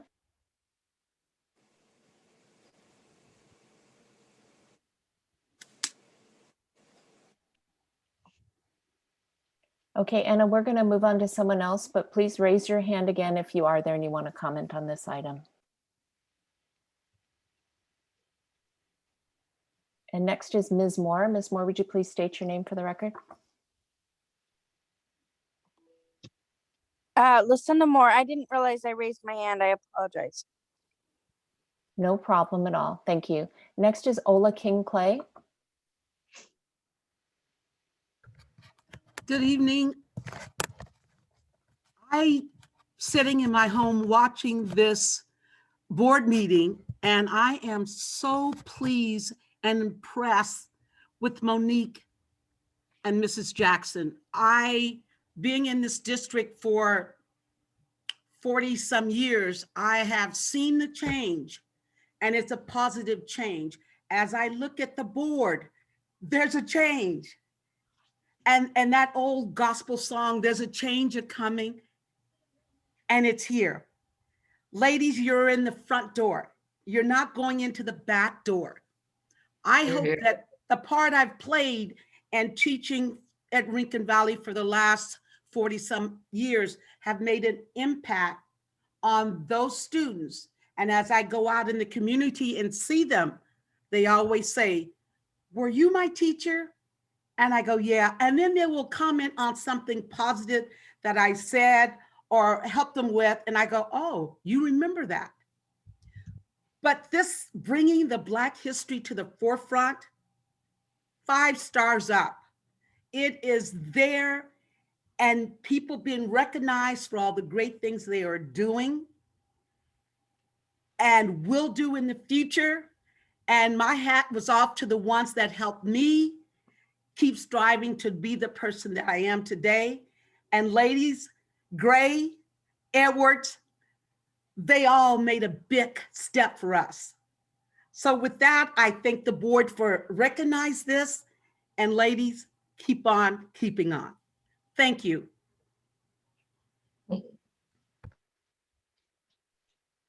Thank you. Next comment is Maura Ryan. Hi again. I am just so thrilled and happy, and the time is long overdue, and I just was so moved, listening to Miss Jackson and Miss Luke, and I echo so many things Miss Ola Clay said as well. I love the transformation that is finally happening. And I'm thrilled my children are going to be growing up in a world that more closely approximates, and they're learning about, what should be, just I'm so happy.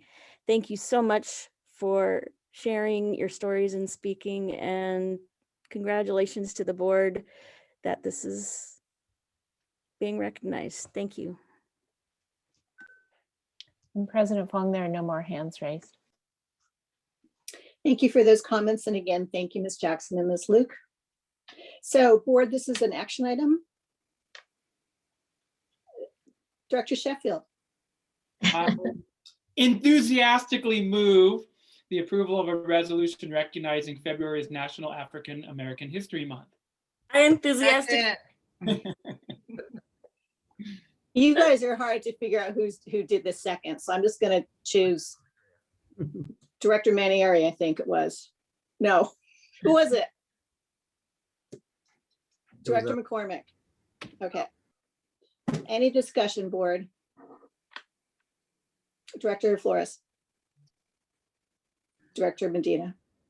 Well, I just want to say, a great thank you also to the community for electing the most diverse board in Sonoma County history. And it takes, bold steps to make sure that diversity is in the forefront of our forethoughts. So I just want to say thank you to the community, and thank you to Monique and Ms. Jackson for coming to the board today and talking to us. Your presentation, it was very moving, and I just want to say, once again, thank you for being here, and I am very proud to be part of a board that is so diverse. Director Medina. Thank you. I just wanted to again thank Miss Luke and Miss Jackson. I definitely want to throw out a shout out to Miss Jackson for bringing up Mr. Edwards, because every time he's brought up, brings a smile to my face as the first principal at LC Allen. But some good staff with Miss Gray, Mr. Edwards, Aubrey Gray, Mr. Benton, Coach Bear, all those back then. I think to me have been inspirations, and for LC Allen, I think was a very important founding for the diversity that LC Allen included. And so that's always been very important to me. But I think in celebrating this month, it's not just about African American history, but it's, I think, the constant creation of history, the constant change, constant inspiration. So I hope that leaders like yourselves continue to inspire others to just step up and to do big things. So thank you, everybody. I celebrate Black history, and I applaud us all as a community for consistently progressing. We've got a long way to go, but I think we've still come a long way. All right. So we have a motion on the table. Oh, we have Director De La Cruz. I just wanted to say thank you so much for being in those positions, and for stepping forward, and for really making sure that the light shines on you, because it's so true that you don't see a future until you start seeing yourself up there. And I just want to say thank you for being that inspiration for the next generation of Black young women who see themselves in you, and all of your beauty and your strength, and your pride in this history that is really a gift for all of us to know and to celebrate, not just this month, every single month. So thank you.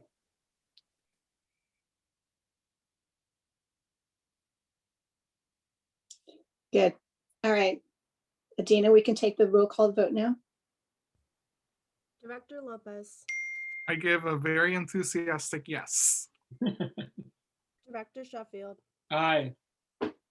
Director McCormick. Aye. Director Manieri, Aye. Director De La Cruz, Aye. Director Flores. Aye.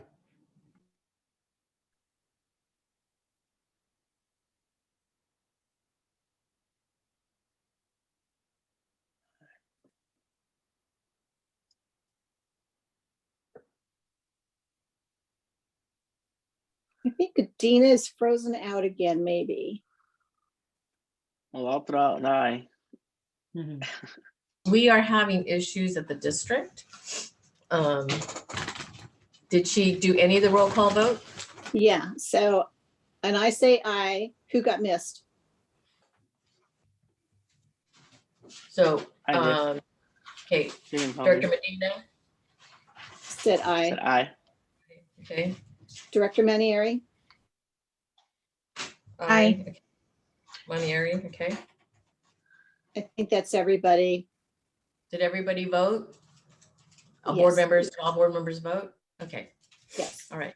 Okay, so good. That passes. Thank you so much. That's very exciting. And here's the Thank thing. I you. really love how we're paying attention to our resolutions. In the way past, it used to be just like this, but we are giving it credit and attention and energy and truth and action. So thank you again, both of you, for being here with us. I'm so proud of you guys. Thank you for being here. If Adina is frozen out, we might have a hard time doing the second thing tonight, which is the second resolution, which is an action item on the CTE resolution. Well, she's probably working on it right now. We can go ahead and move. I can take the notes and do the roll call, and if so. Is that you? President Fong, if you'd like, this is Beth. I can move someone into the panel if you'd like. Yes, that would be great, Beth. Necessary. If someone could just raise their hand if they're going to speak on this item, and I'll move you into the panel. Okay, but I think we're going to see a video. Right. It's okay. Jesse's going to come. Director Damien's going to come in and he can show the video. So yes, here we go. They're all coming in. Great. Thank you. Rick, could you text to see if the network is down? Beth, if you could also move over Zeke Gifford if he is available in the attendee list. Thank you. He's here and now just. Oh, I'm sorry, I didn't see him. Thank you. Yes, Rick, she's at the district. Okay. All right, we have everybody? I think so. So this is an action item. It's approval of the resolution declaring February as Career Technical Education Month in Santa Rosa City Schools. Yes, Dr. Guzman, do you want to introduce this video?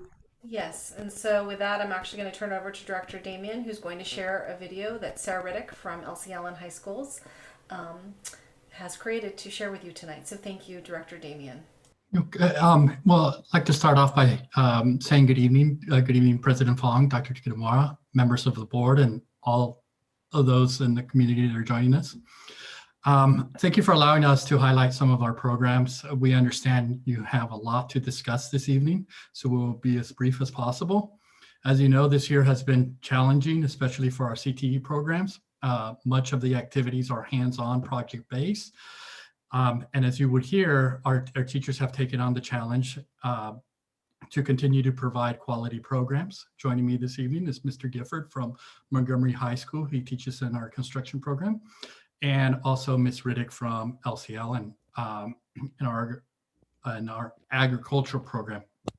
Now, I asked those two to join me this evening, but please know there's a lot of good work going on in all of our programs. With that, I would like to just turn it over to Mr. Gifford real quickly, as he was going to just highlight a couple things and a couple of wonderful things that have happened in his program. Yeah, hey, good evening. You can hear me okay? Okay. Yes. Hi, thank you for having me. My name is Zeke Gifford. I teach green construction at Montgomery High School. I've been there 5 years. It's a residential and commercial construction pathway.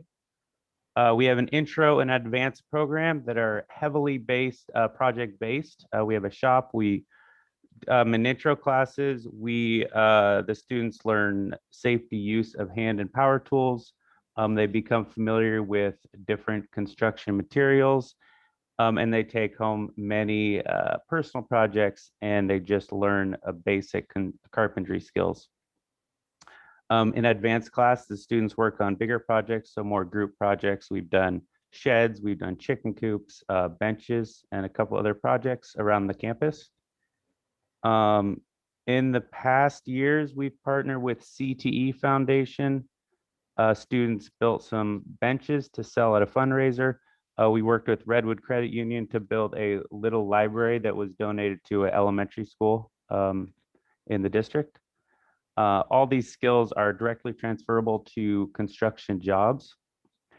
This year has been understandably challenging for us, but some highlights is we had a virtual construction tour at a job site in Napa, and we've had some union reps come in and talk to the students. We've had industry leader come in and talk to students about different programs in the community colleges in the Bay Area.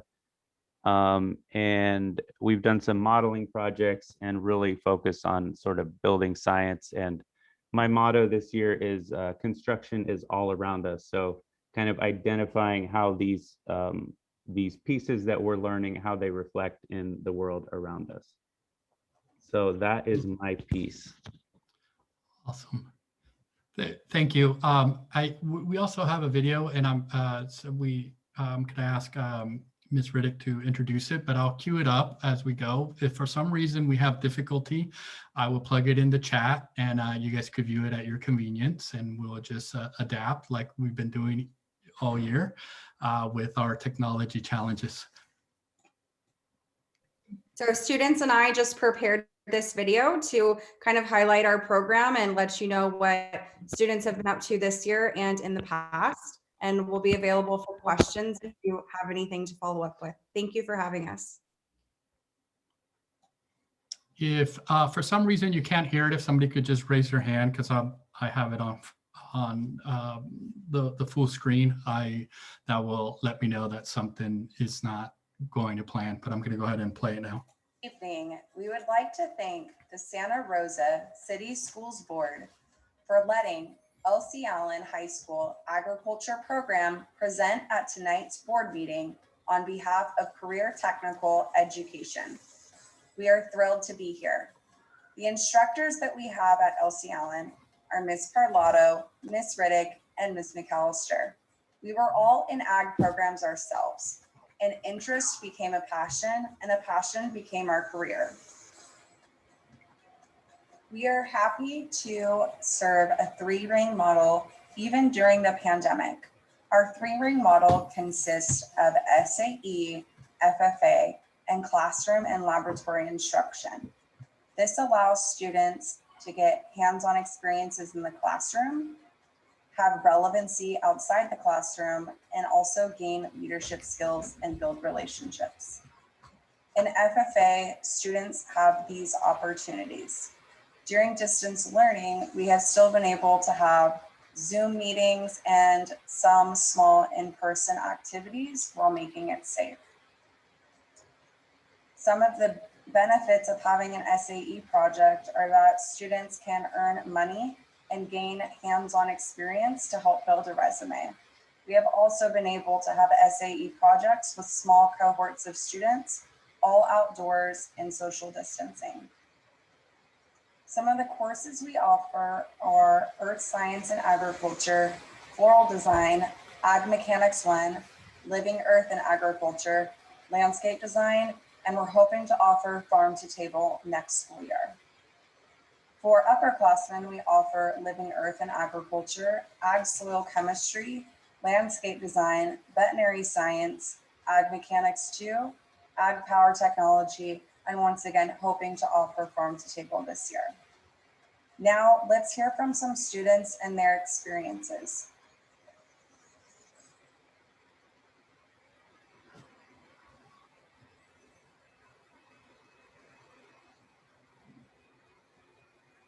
Hello, My name is Angel Hernandez, and I am the chapter reporter for the Elsie Allen FFA chapter. One of my many roles as an FFA officer is to recruit and spread the word of what FFA has to offer for every member and the community. My social, speaking, writing, and time management skills have improved since being an officer, and I have enjoyed this experience. Even though we have had to socially distance, we have still accomplished a lot and engaged our 300 chapter members. This year, I was able to raise a market lamb in the spring and 2 market pigs this fall. I was able to enjoy and learn about how much time and effort goes into raising an animal and the many responsibilities it comes with it. I'm very thankful and fortunate that I was able to work with a small cohort of students this year, even during the pandemic.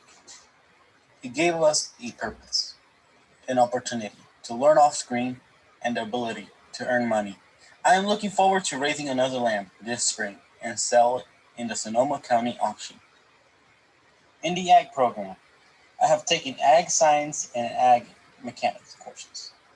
One thing that I truly enjoy about taking ag mechanics is that I have the chance not to only learn new things such as welding and woodworking, but I also get to have the chance to talk to real professionals that work in the industry.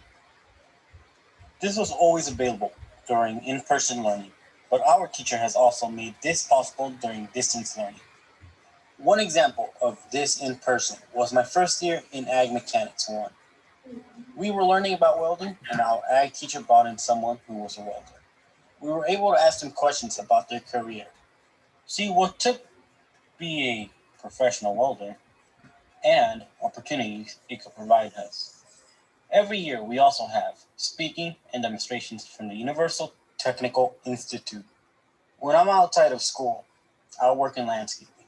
When I do this, I use many of the skills I learned in my ag classes, such as how to repair and replace a sprinkler head, pour concrete, and how to measure accurately. I am gaining meaningful work experience and earning money. This has helped me earn my state FFA degree and the highest degree an FFA member can earn in high school. I would encourage every student to take at least one ag class and experience this for themselves. Thank you for your time. Hello, my name is Saraí Gonzalez and I am a junior at LCLN.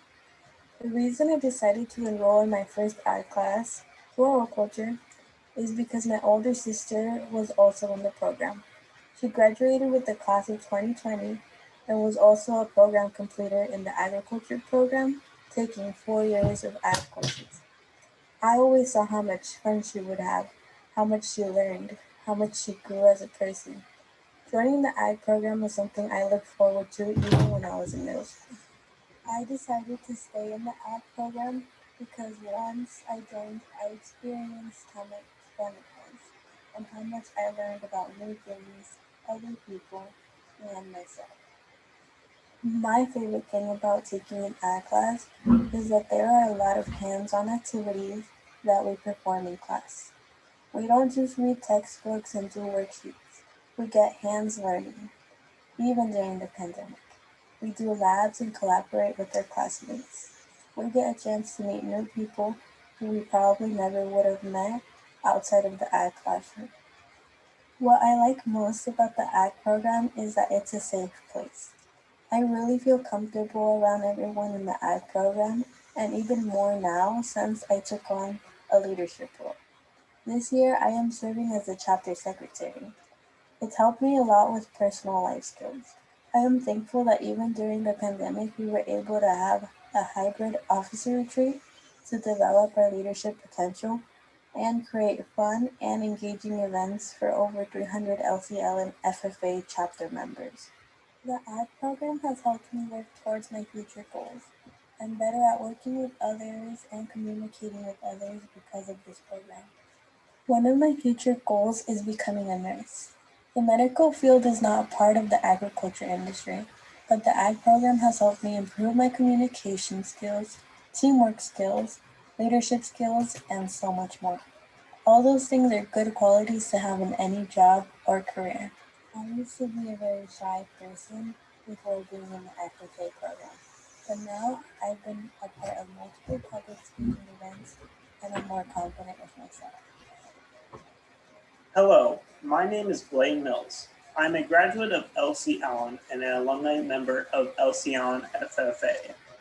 I am currently employed with Vintage Tree Care. My job title is personal assistant to the owner, but my job roles involve management and groundwork. The ag program prepared me in many ways. It has not only gave me confidence, but tools to navigate the ag job force and discover areas of interest. I have been honored to receive many awards and scholarships in FFA, from Star Farmer to the prestigious Press Democrat Youth Service Award. Every award and scholarship I have earned has meant a lot to me. My disability makes doing things more challenging. So to have the opportunity to apply myself and showcase my passion and have success is incredible. My experience in the ag program is not unique. I am part of an ag family. FFA has taught me, held me up, and celebrated my accomplishments. Ag has made a huge impact on who I am today. Thank you. Hello, my name is Dacia Reyes, and this is my 4th year taking an agriculture class.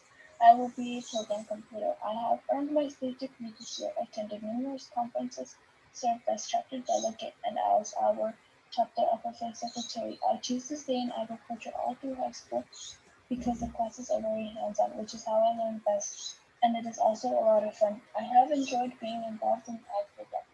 My 2 favorite things in the ag program would be attending State FFA Convention every spring with over 7,000 FFA members and raising animals.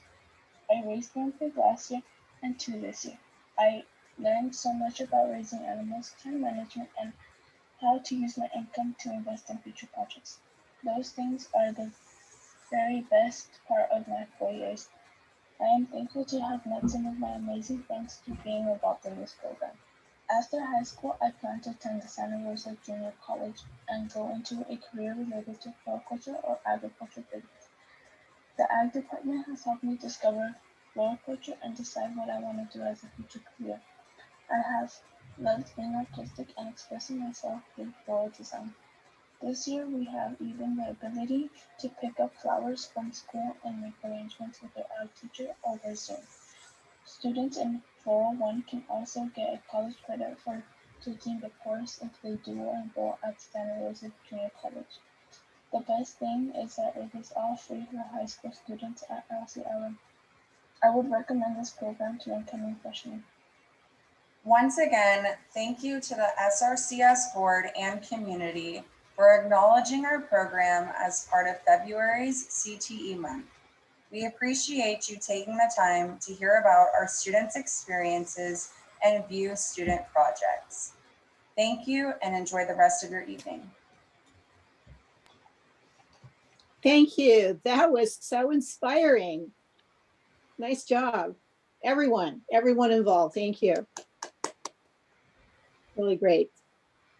And I think we have some students here too. Yes, we have some of the students here. I see. Sarah, do you want to introduce them? I'll introduce them. We have 3 here tonight and they spoke in the video. Blaine Mills is one of our alumni and a program completer at LC Allen High School. Yeah, he's awesome. They're all awesome. Angel Hernandez is a junior and this year's chapter reporter. And Dacia Oros Reyes is a senior. She's a program completer and has been doing very well in our program, and we expect good things from her as well. So thank you, students, for being here and participating in that and sharing your story. It's always better to hear from students, I think, than the teachers. Their experiences are the ones that matter. Thank you, Sarah. Yes, amazing work, you guys. Love it, love it, love it. And Director Manietti, I saw big smiles on your face during the video. Why was that? I didn't know that two of my cousins were taking ag classes, and I saw two of them in the picture. So that just, it made me really happy to see that and see what they were doing. And one of them was actually wearing one of the jackets, and I just got really excited. Shout him out. Director Lopez was also in one of the pictures. Shout out your cousin, cousin's names. My cousin, I don't know if he goes by G or by Julius Castro, and my cousin, I don't know if he goes by Rafael or Adrian Gonzalez. Awesome. And Mr. Gifford, please bring some students next year, okay?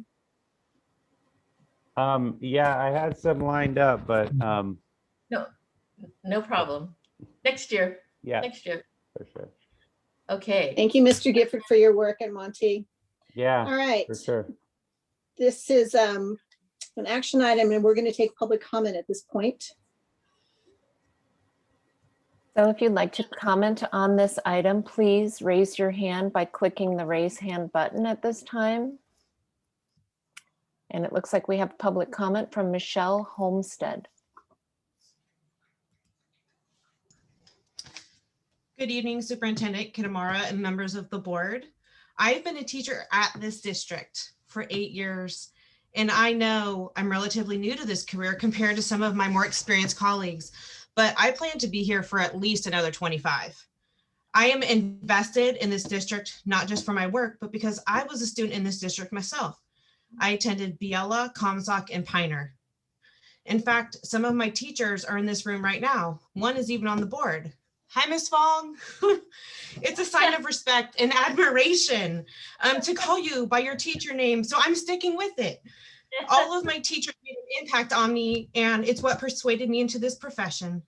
I love teaching with every fiber of my being. I love the age group and my coworkers. I even feel supported by my admin, and I feel a lot of pride when thinking of my school community. I am incredibly fortunate. What I love most, though, are the relationships I get to build with my students every year. I talk about my kids at the dinner table with my family, but they're my students. So let's get to it. I've got a couple concerns about the COVID reality in the educational setting. One, returning to school without having the option to be vaccinated first. I know the vaccine game is ridiculous in our state, and that's not the district's fault. But what Ms. Homestead, I'm sorry. We are actually on a different item right now. We're on item E2, which is a resolution declaring February's Career Technical Education Month.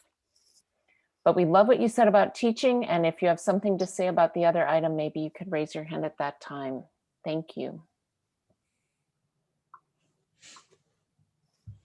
And President Fong, it looks like we did not have hands raised for this item, item E2.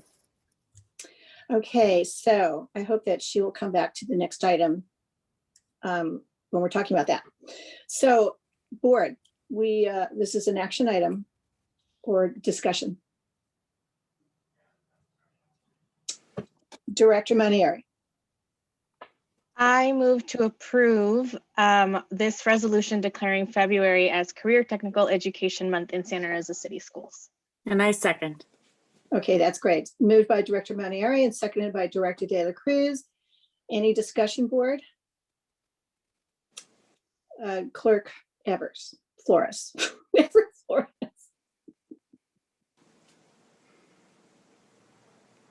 $5 in the pot, Ever. Dang it, it's so good. I just had a question for the students there. Any of you thinking about getting your American degree after you're done with your projects here in the Santa Rosa school districts? Actually, I think that goes to Blaine because he's the only actual completer, right? So are you thinking of getting that American degree? Yes, I am indeed looking to get my American degree. Trying to through high school and stuff like that, different degrees. You got your chapter degree, you got your state and so on and so forth. Then the next big thing is your American degree, which is kind of like the biggest thing that you can get in FFA. It's kind of like the Nobel Prize of FFA, in my opinion. But to your question, yes, I am going to be doing that. Good to hear. Well, thank you. All right, no other discussion. We can take that vote. Director Lopez. Aye. Director Manieri. Aye. Director De La Cruz.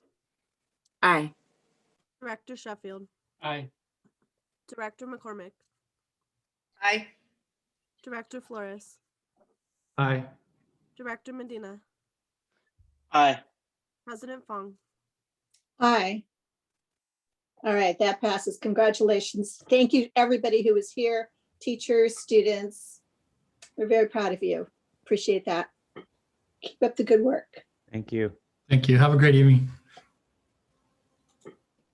All right, we are moving on to item 3, which is a discussion. This is readiness for in-person school by March 1st, 2021 update. And we will be receiving an update from Dr. Kitamura. Yes, thank you. Actually, myself and my whole cabinet are going to be participating in this. I'm going to share my screen, and what we are going to show you is, as I promised, we took the items from the last 2 board meetings where I had the presentation.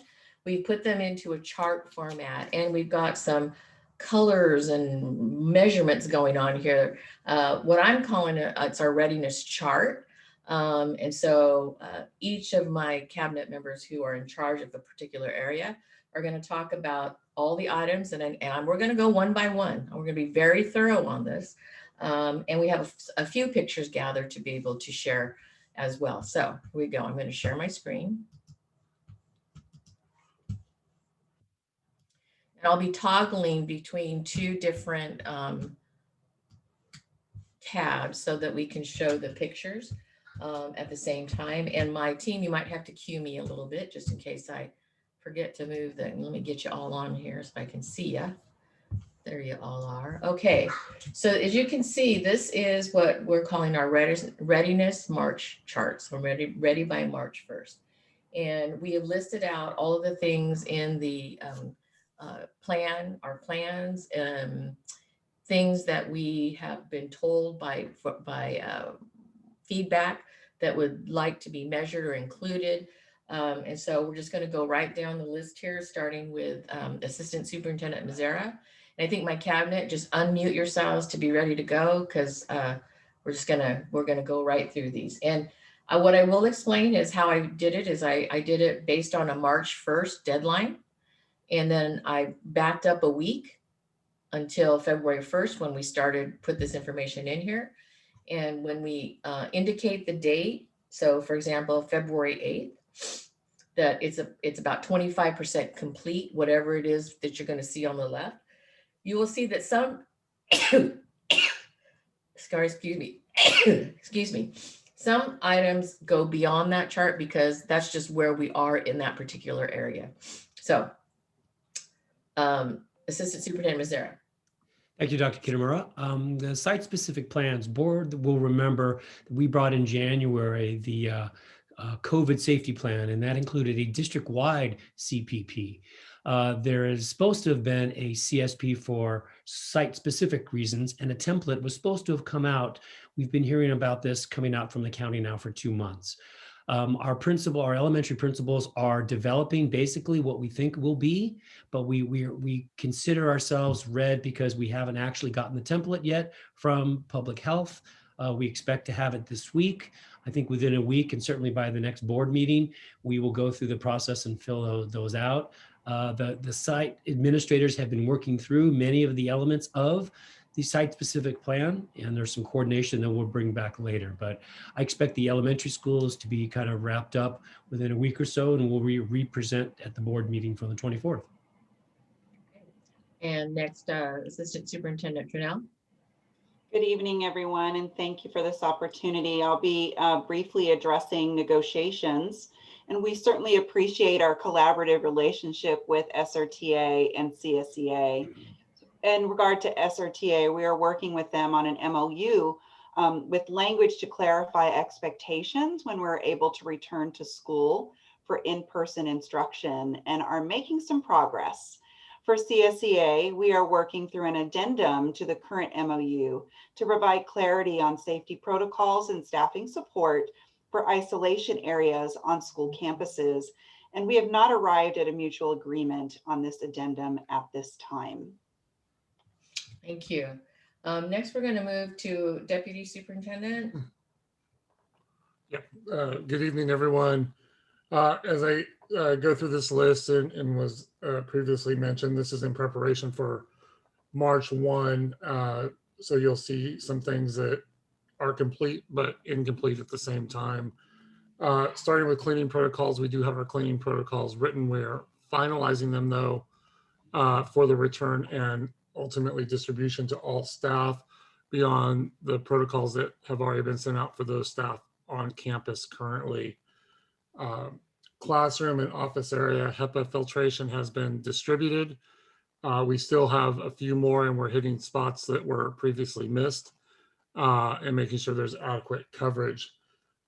Electrostatic sprayers have been provided to all sites in the district office and are in use on a daily basis, as well as an abundant amount of cleaning supplies to take us through the end of this school year and summer.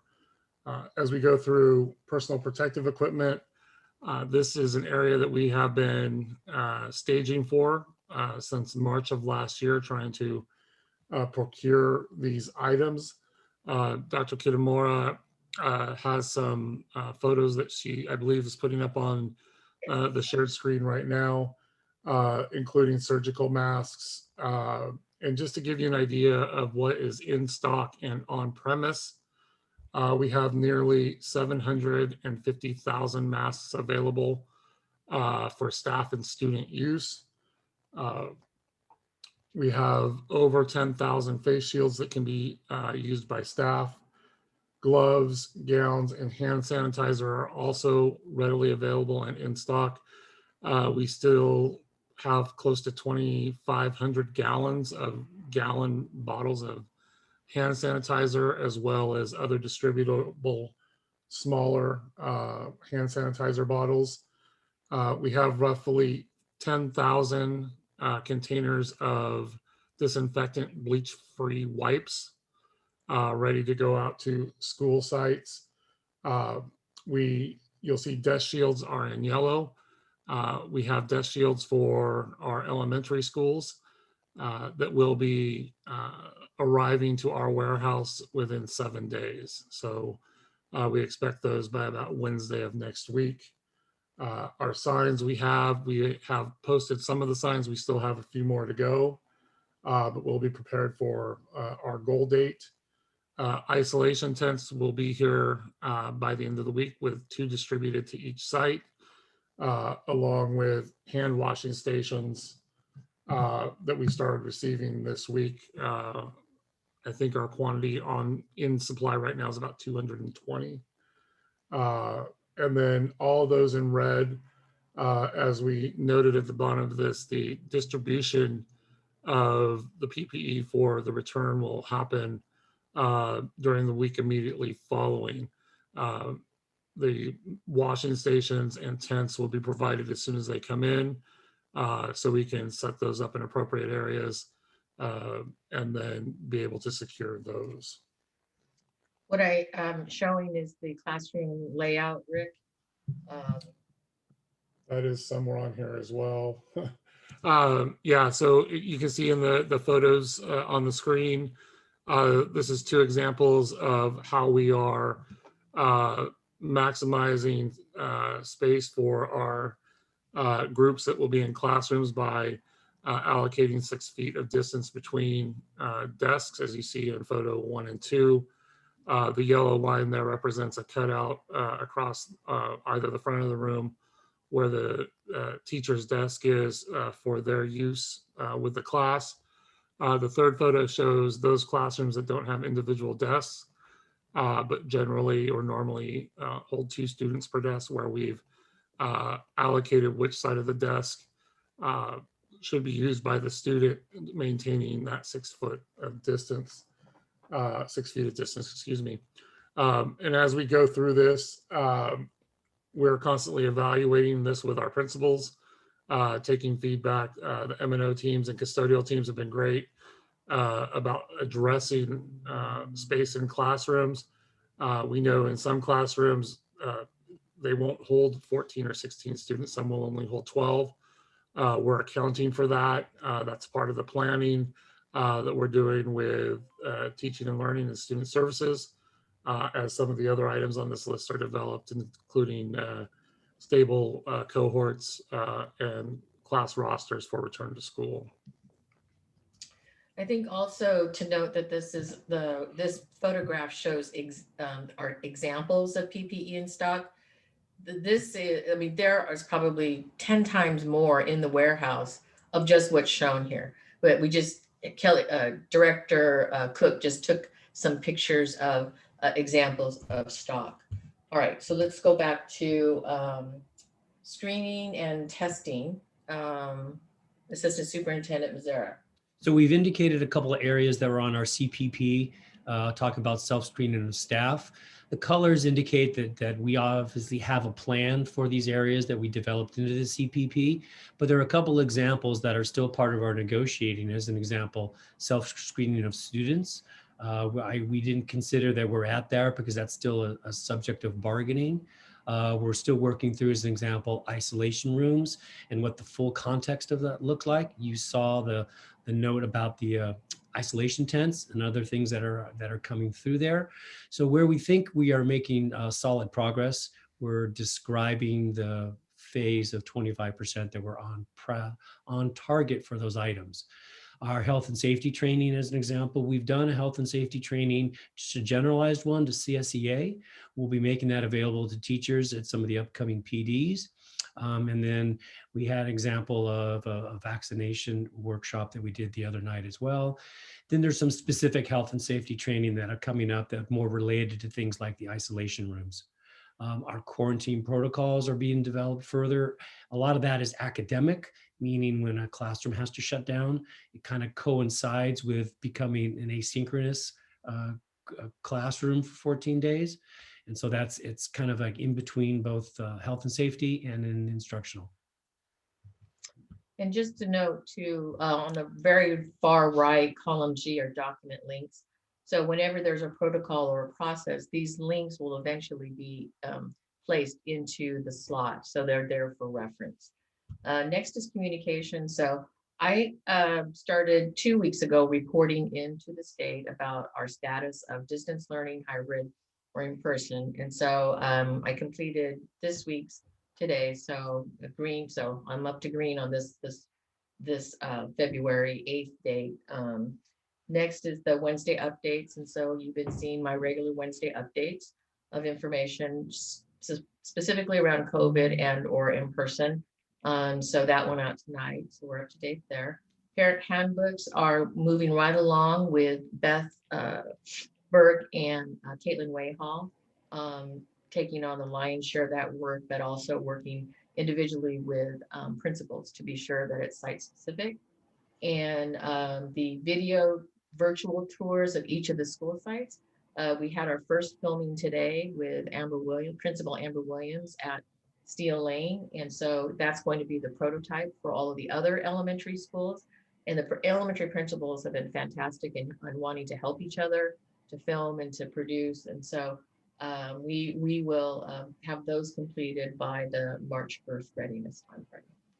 Okay, back to Assistant Superintendent Mazzara. Under social emotional wellness, what we're getting ready for is our re-engagement, reconnection. Those of us that have been with us through the experience of Tubbs, you'll recall that when we came back, we spent time, first of all, connecting with our staff who haven't seen each other, in this case, in a year, in many cases physically. And then we rolled out sample models of how you do that with students and engage with that. So there's curriculum involved, there's videos and presentations. And so we're again working on that. We have a committee that's working on that, and we have examples and curriculum that we'll be developing and sharing out. And last time we brought that out to teachers, we built in staff development days around that, and we'll be modeling that similarly. Also under 54, row 64, excuse me, the tiered interventions. Dr. Superintendent and the board, you guys are well aware of our multi-tiered systems of support. One of the things that this is we're really trying to get ready with more screeners and more ways to really judge where our students are when they do come back to us in the phased program. So what that is around, a lot of ideas around having teachers be our partners in understanding where students are and refer to our existing systems. And so that's kind of where we're developing those checklists of things to do. Okay, and Dr. Guzman?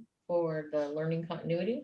Yeah, thank you. You can see that Director Dillon and Director Haley have been working hard with the elementary principals to create the rosters for the KA through 6th grade. They have been completed, and now we will then continue to work with Anna Trunell from HR, and also need to start working with our sites and showing them their rosters and getting feedback for those who are going to stay in distance learning and those who will be participating in the hybrid model. You can see that we started off in red for the 7-12. However, my secondary directors have been working hard at looking at the list of those who responded to the survey that was sent home, to be able to sort of separate the list of students who are wanting to stay in distance learning versus those who are wanting hybrid, and then again working with the HR department and seeing where the teachers' responses were so we can align those lists. As you spoke about, Dr. Kitamura, we have been working quite extensively on extended learning. This is really a partnership between Assistant Super Mizera and my departments. We have identified those programs, robust programs, that we will be sharing soon. And we met actually with HR today to start looking at how we can start assigning some administrators to start helping with, and then obviously conversations with SRTA and CSEA in moving forward. And with that, I turn it over to Anna Trunell to talk about staffing. Thank you, Anna G. Through the lens of returning to in-person instruction, we're working with site administrators and SRTA to consider the approach for the staffing of these grade bands that you see. We want to take into consideration the potential of smaller groups of students per teacher. And so that's why we have the need to have further dialogue about our staffing ratios, and we're in the beginning stages of this discussion. And Assistant Superintendent Mizera and Dr. Guzman as well. I'll start off if you don't mind, Dr. G. I want to give a real special thank you to our special ed group that's been working hard. Actually, they had a couple of meetings even before Christmas, and then we went into shelter in place as they were beginning to try to plan for vulnerable population return. They've since reissued those meetings. Actually, they had one this afternoon, and there's one with community members tomorrow. So they're going through and getting feedback on how to develop those models. There's many different models, both for our students with extensive needs as well as our mild to moderate students. And so they're getting some feedback from teachers and parents through that, and hope to develop a plan and bring that forward for the 24th. Okay. And Thank you. Guzman? Yeah, so I want to appreciate Director Llamas, who's been working with the secondary principals. We know that we want to bring back not just newcomers who are identified for this year, but those who were identified last year. And so currently our secondary administrators are reaching out to those two groups to get feedback from them right now. Currently, what is their intent, if they're interested in coming back, or if they're wanting to stay in distance learning. And so once we have that information, we will then be able to move into green to start creating those cohort lists as well. And do you foresee any issues of being ready with the rosters or the cohort groups by March 1? I do not. Assistant Superintendent Mizera? You're on track to finish by March 1 the groups for special education and the programming? We will have recommendations to move forward and put as part of the RTS plan, absolutely. For the 24th, okay. For the 24th. Deputy Superintendent, Instructional Technology.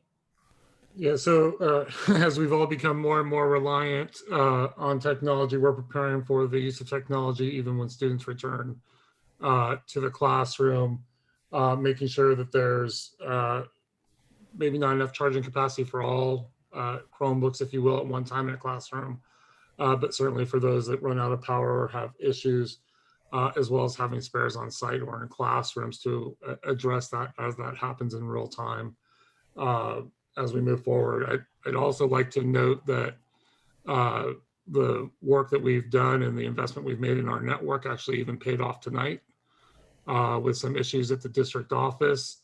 About 10 minutes ago or so, we actually flipped our internet connection to our secondary connection to keep Adina happy in her office as she works on the board meeting for us with success. So a real live test, that something that we could do during the school day too, if it came to similar issues. So we are preparing for that return, as well as increased usage of devices upon return as well. Yeah, I think Rick is kind of glossing over what just happened, but we did a complete flip to our alternative site, and I don't think anybody even noticed. And that's huge. That's a huge accomplishment and a real testament to Director Adrian Vika. So, okay, extracurricular.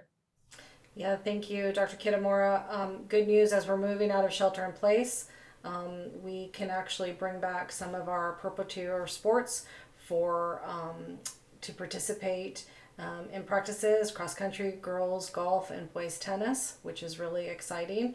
And as we hopefully move into red tiers, it looks like we can bring back swimming and diving, obviously a little bit more socially distanced, but that's really exciting. And I look forward to moving into green, when we can actually bring back hopefully some actual participation in competitions. So I think that's a very exciting time for us in sports. Obviously, as we're looking at the 7-12 cohorts, we know that electives are part of that rotation. So those students as well will be looking at what are their wishes as far as being in distance learning or coming back in that hybrid. Obviously the same is true for field trips and gatherings and clubs, as we did have at one of our last board meetings, looking at how we can also offer maybe land passes, field trips for kids as we move into different tiers. So we look forward to be able to move into green with that as well, to be able to have our students participate in other activities. Okay, thank you. And child support care? Many of you may know, board, that we already currently are providing support care to employees' children, support care to vulnerable populations, with our own programs, with the Boys and Girls Club and with the City of Santa Rosa. What we're trying to do in the cohort model is develop the cohort where an off-cohort student, meaning a B student who will be in on, say, Thursday and Friday, has an opportunity to be in a support care cohort on the Monday and Tuesday. So they are in fact having 4 days worth of support care or instruction. So we're working on that model with our partners. We're looking at all the logistics and things around that. There are many logistical issues we're working through, space availability, looking at moving support care to, say, a middle school, a secondary campus, so there's enough room as we go through that. There's busing issues. So this is a very logistically difficult one. I think Dr. Kitamura, you've also been a strong advocate of trying to get our community partners to really step up with this, and we're still having some gaps here. Boys and Girls Club and City of Santa Rosa have been very strong with us, but that's kind of about it at this point. So as we continue to try to pursue that, we're going to try to keep our focus here in the cohorts, and of course the phased in cohort, so we can support the K-3 model, then go to the 4-6. Yeah, I think in particular partners that we can utilize space and mostly space right now is what we're looking at. Yeah. Okay, professional development. Dr. Guzman? Sure, thank you. We continue to work on our Wednesday professional development to support distance learning, as we have had opportunities for both district-wide PD and site PD. It's been menu-based, and all of it has been to support this distance learning, which will still continue in a hybrid model with asynchronous. So that will continue probably beyond March 1st, but we will get to March 1st as well. Great. Blessing. So if I could, I'd like to say this color is a little lighter than dark red. We have had discussions with West County. We've been not waiting on, but as a requirement, knowing what cohorts would look like, schedules would look like in terms of rosters, that type of thing. One thing with us and West County is the busing that we use is for routes only for Santa Rosa City Schools. So We don't anticipate there being an issue providing bus service based on the models that we're moving forward with. And we'll be planning that out over the next couple of weeks for the eventual use of busing upon return. Rick, did you met with West County today, and just to be very, open about this, is their lack of bus drivers going to impact us? I don't think so for the routes that we traditionally had, because we're not sharing with multiple districts. We share with multiple school sites within our district. We are the biggest district in the JPA for busing. And even the routes that were sent this evening confirm that we are only busing within our boundaries. So there still may be an occasional issue, but I would not expect it to be much different from what we experienced previously. And they're about 20 bus drivers short, is that correct? Yeah, for all of the 17 member districts. Yeah, not just for us, but for the entirety. Okay, I just want to be upfront about that as we move forward. Child nutrition services. Yep. So with that, we've had a very successful food program since last March. Ed Burke and his staff have done a tremendous job of feeding our students, feeding even the community, and looking at new ways to do that and adjusting as need grew in different directions, if you will. They're going to continue on with what they've been doing. They are planning for those the students on campus to address both breakfast and lunch, to make sure that when students come on campus, there's food available to them. We're taking advantage still of every opportunity we have from the federal government and CDE in order to get additional funds to provide as many meals as we can, really. We continued a long discussion today, Director Burke and I, about how this will look, and also just the change in food services or child nutrition services because of this, in terms of staffing and allocation, and trying to really reach the most students every day. So I would say we're almost close to 100% on this. It's just some logistics at the sites, and making sure that all of the moving pieces of this plan in terms of distancing and placement on campus for meals and pickup are appropriate when more students are there. Great. So that is the readiness chart. It will go on top of the dashboard that we have for the number of cases on the website. So remember, there was a draft portion on top of the dashboard. In fact, here, let me just show you what I'm talking about.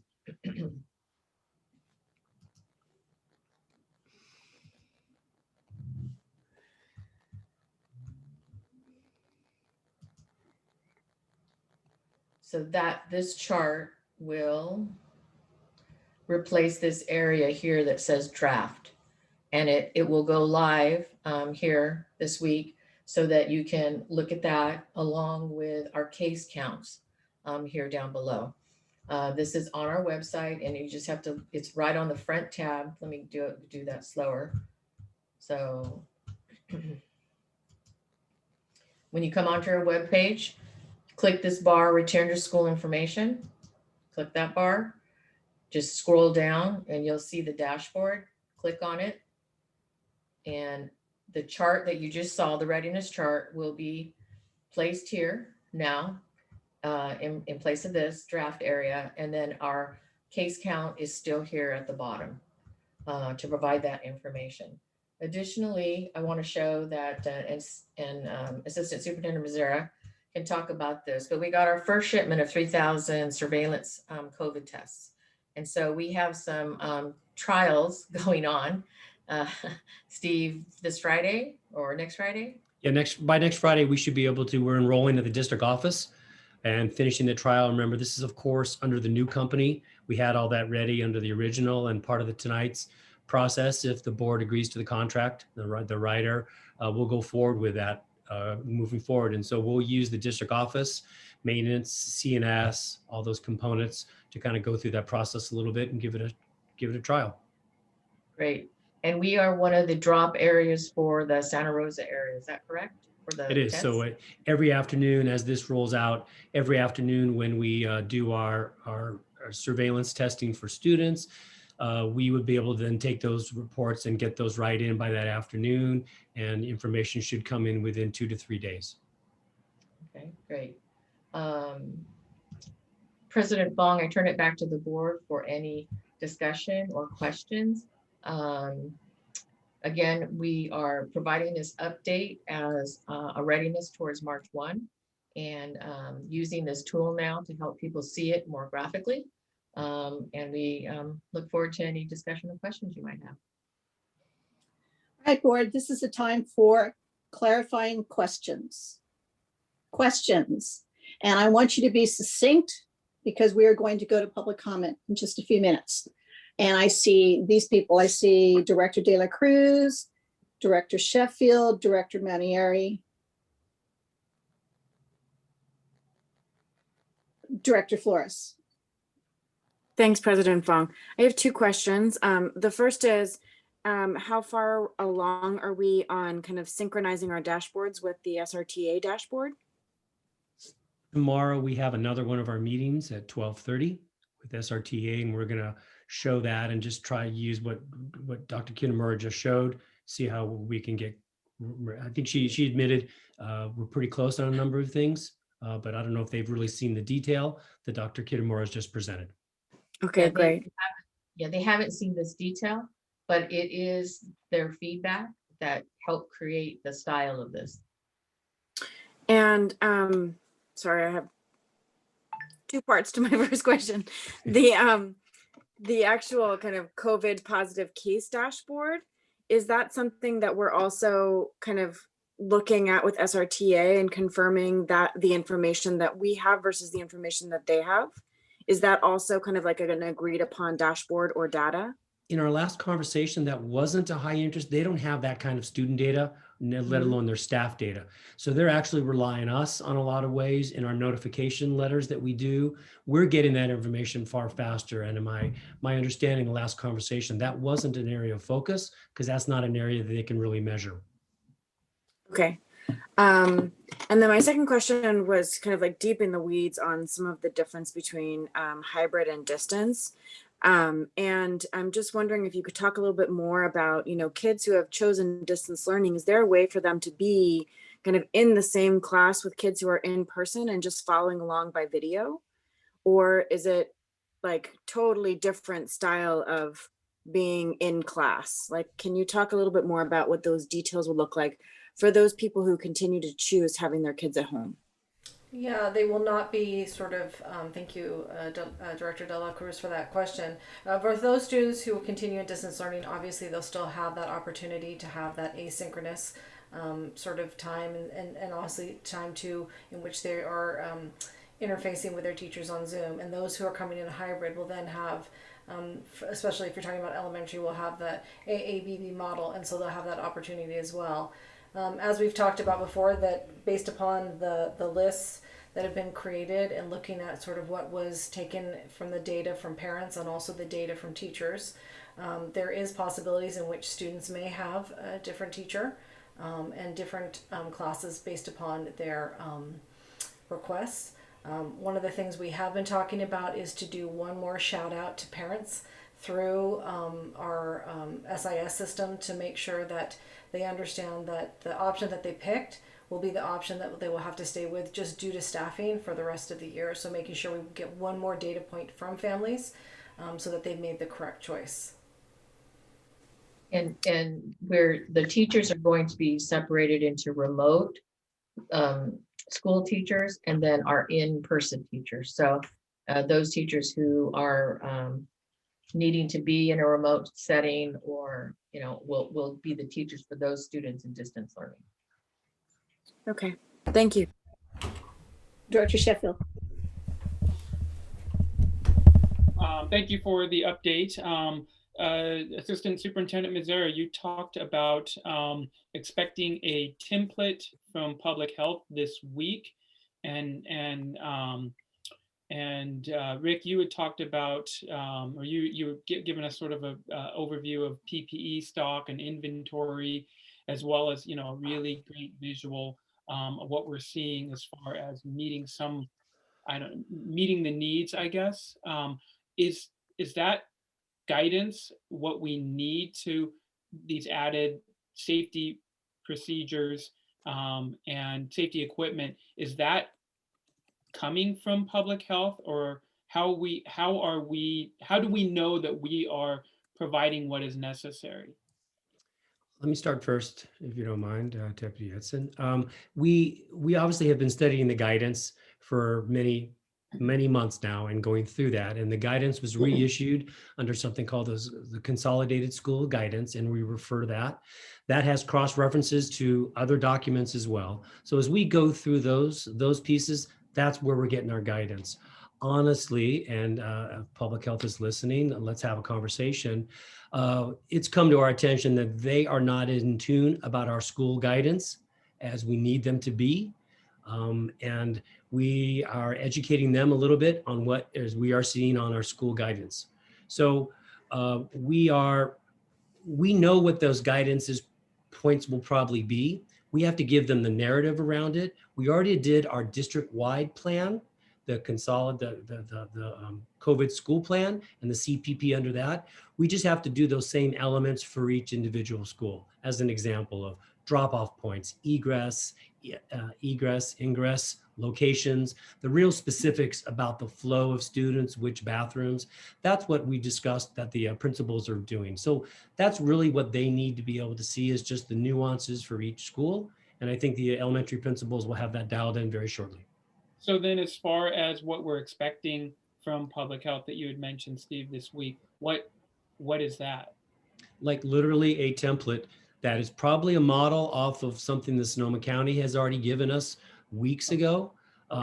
We've been in contact with them for public health for over a month. They promised them right after Christmas. They promised them again after the governor. So we anticipate, we know what elements we're already talking about. I don't think there's any surprises. Bureaucratic forms, just a checklist, more or less. Yes, it is. And we have a model, but that has to officially come out. We have to officially fill it in and send it back to them.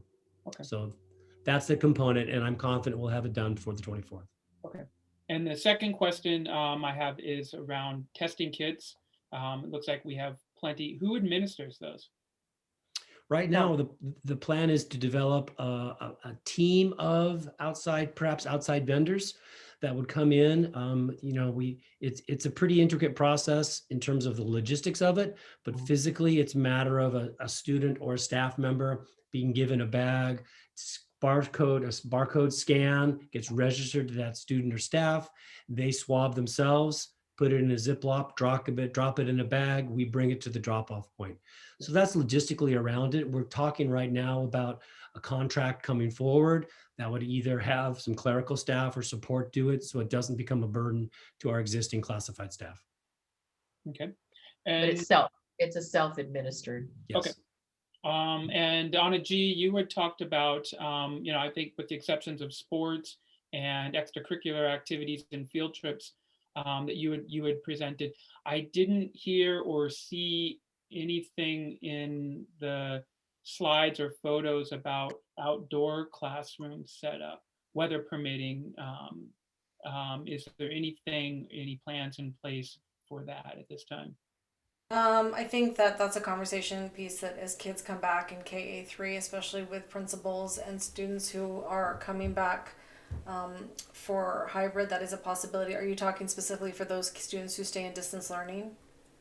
No, I mean for outside classroom setup, take advantage of our wonderful, crazy weather we're having. I think definitely that is a possibility to be able to have those types of conversations. We don't have anything specifically in place for that right now. And it is something that we're going to have to work together with the teachers on. Yeah. So that's a big one. Okay. And then my last question is about staffing, and is there a plan increasing staffing or hiring for some type of support care, other classified staff needs, something to fulfill those. We know that there's going to be a lot of wheels spinning here. Is the district looking at that?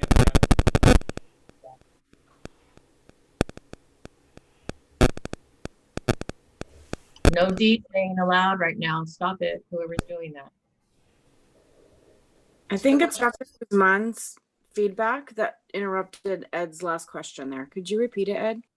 So this was around staffing, and if there is a plan for increasing staffing or hiring for supportive care and other classified staffing needs.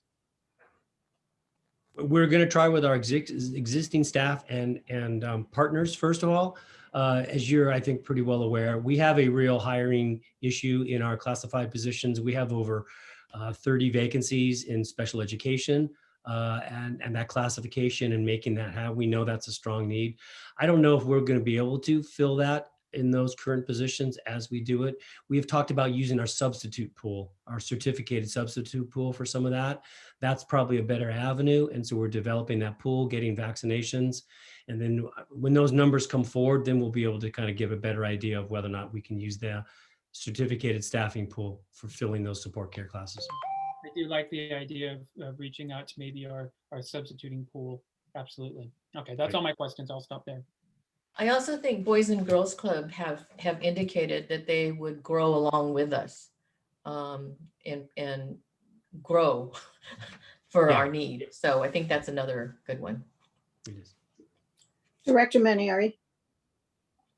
Yeah, I just had one question. In terms of the disposable PPE that was shared in that chart, how long do we have that PPE for? Like, how long will that last us? And do we have plans for continue to buy PPE? Or I'm just curious to know more about that. Yeah, with all the PPE we have, we're still, from what I understand, it's completely good. It's come in over waves. Excuse me, come over waves. We do have plans for, I'll say, breakpoints or quantity depletion to order more. So we have enough right now for certain through the end of the school year and through summer school for these supplies. And as we see how fast they're being used, especially disposable masks, which will be used by students and staff, we'll then make decisions on future ordering for that. But right now, as we've tried to increase in areas of PPE, supply chain has certainly caught up considerably. We're not waiting for seemingly months on end for some of these supplies.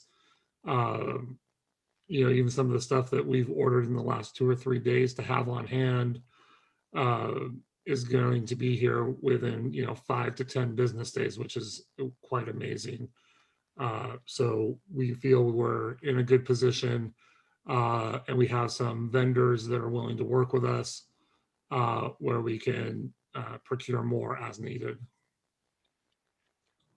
We've been hoarding for a long time for this, so. Okay, any other questions? Director Flores.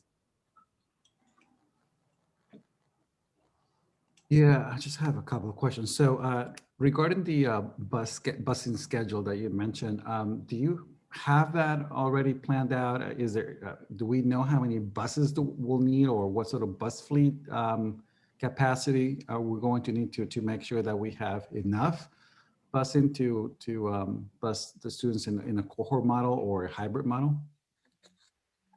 Yeah, we'll have very similar, if not the same routes as we had previous to this, based on the schools that had traditionally received busing and the quantity of buses that they need. Obviously, there will be some minor changes if, we have, a 10th or a 20th of the ridership based on cohort sizes on a daily basis, but they'll be following similar routes. If not the same exact routes as they had before with the same bus stops.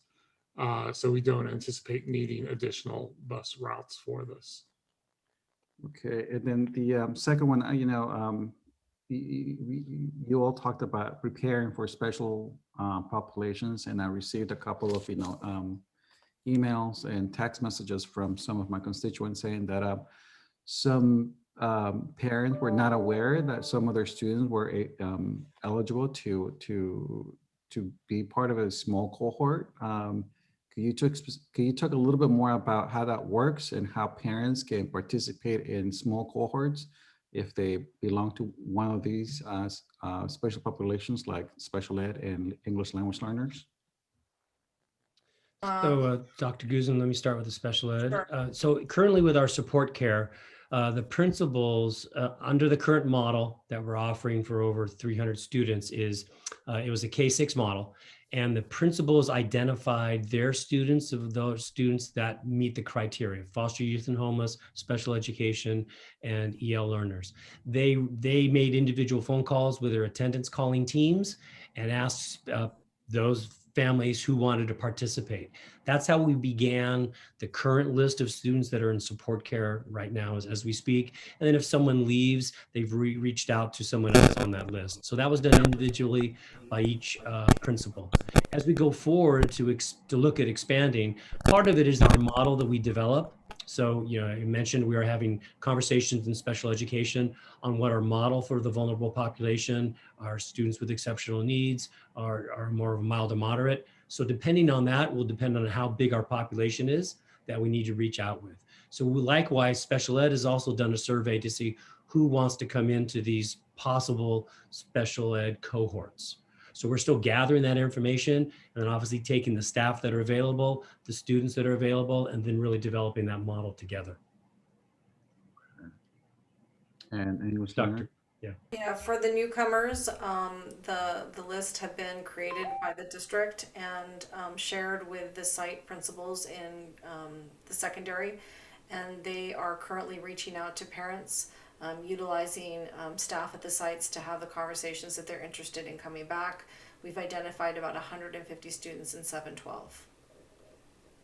And if a parent feels like they haven't been, that they were skipped, what can they do? They can contact their site administrator, and they can also contact me directly. I'm happy to give you my information, Director Flores, so that they can do that. And we have had it in numerous outreaches and by the sites, by the family engagement facilitators, by a district newsletter, about any kind of support that you might need, to please contact your school site administrator. We put the listing of the names and the phone numbers in the any of the district information.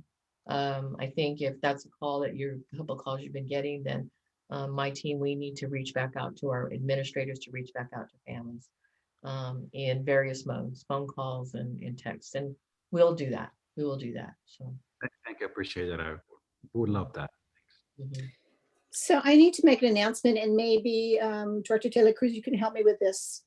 We're having some connectivity issues with our interpreters. One interpreter is cut out completely, and the other one, it's cutting her out a lot right now. So it's not doing well tonight. So would you say that? Sure. Estamos teniendo problemas con la traducción o la interpretación, y sabemos bien que no se está escuchando bien. Do we have a solution, Dr. Fong? President Fong? I don't. Is something going on, Rick, with the network again? I don't believe they're on site, Diane. Okay, so the other thing is that we've never had this issue with the crackling on the microphone, so I don't know. So, Dan, can you come on to screen for a second so I can talk to you? Ahorita estamos intentando mirar cuál es el problema y a ver si hay una solución. Adina, can Dan hear me? I don't think he's on. Oh. Who is it? So it's been Marcella most of the night. Dan. I don't even know if Adina, are you on? Can you hear me? Oh, now I can. Yep, Marcella is translating currently, but she's only able to hear every few words. So I believe the issue may be through Zoom and not the network because we're all at different locations. Okay. Should we maybe all log off and log back in? I just Rick? got a text from a constituent that somebody can hear the translator well. She's a female translator. I think that the problem is happening with the translation at the same time when the crackling is happening. I think it's also Spanish language translation. So Yeah. Good feedback. Okay. Yeah, I think, Steve, check to see if your mic is rubbing on your shirt. Stephanie is aware of it already. Okay, so I don't hear the crackling now. Let's just see. Okay. Let's just see if we can. Okay. See Okay, if the thank person. you. If you'll unmute for a second.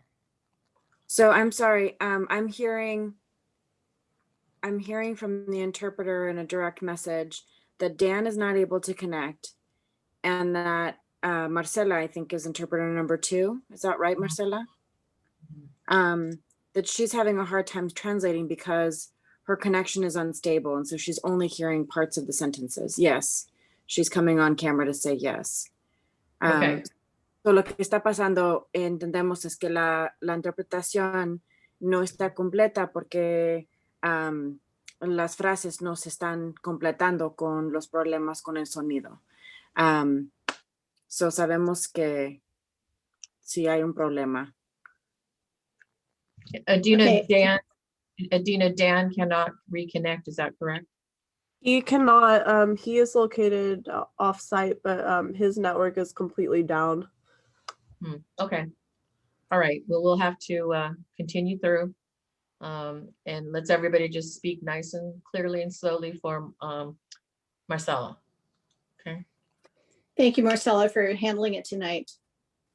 Y si hay problemas todavía con la interpretación, pueden levantar la mano. Is it okay if people are having a hard time hearing? Can we have them raise their hands and then somebody could be monitoring hands raising just so we can keep track of this as we move forward?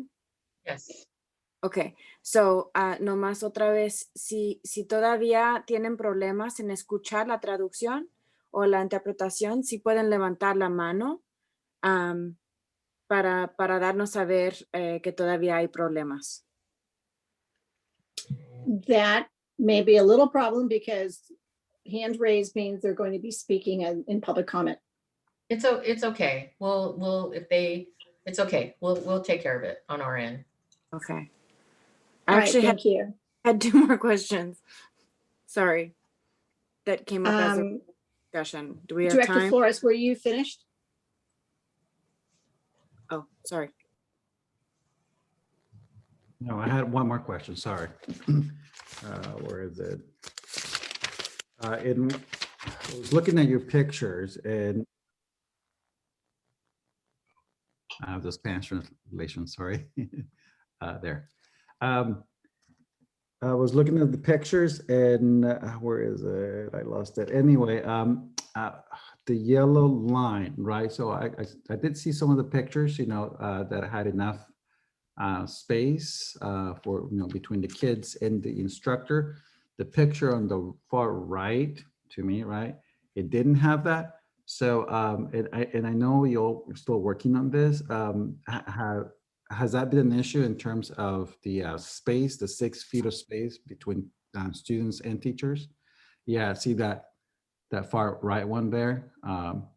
Where's the teacher teach? I mean, in the front, and I see desks up in the front, and I don't see space in between that, right? I do see the yellow line here that delineates, where a teacher space will be.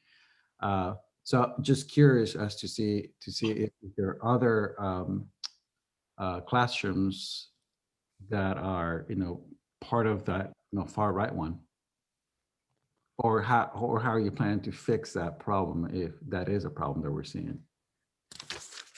And that's part of the work that's still happening with M&O, the custodial staff and the site administration. They're going back through rooms, especially right now at our elementary school sites. We know also in K3 we have class size reduction. So, the need for, 16 desks in a classroom may not be necessary. We know some classrooms that even the one illustrated on the right-hand side did not have the yellow tape in this room. I do not believe it's in the left corner. That's not in the frame. And these are the rooms that they're still addressing. That's why we're not at 100% on all rooms. Thank you.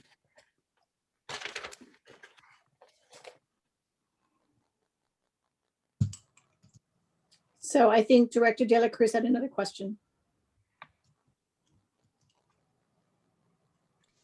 I was just following the Spanish translation, and that last piece, Director Edson wasn't captured by the interpreter because she was having a hard time hearing. And so I just wanted to summarize, if you could summarize in Spanish, because I was listening to the translation, your questions and Director Edson's responses around spacing in the classroom. So estoy pidiendo que el director Flores repita lo que él preguntó y la respuesta del director Edson para que se quede claro. Sí, buenas noches a todos, padres. Miren, lo que le estaba preguntando el director aquí es, en las fotos que vi, uno de los problemas que hemos visto es que no hay suficiente espacio, ¿verdad? Los 6 pies de distancia que tenemos que darles entre los chicos y los maestros y entre los chicos, ¿verdad?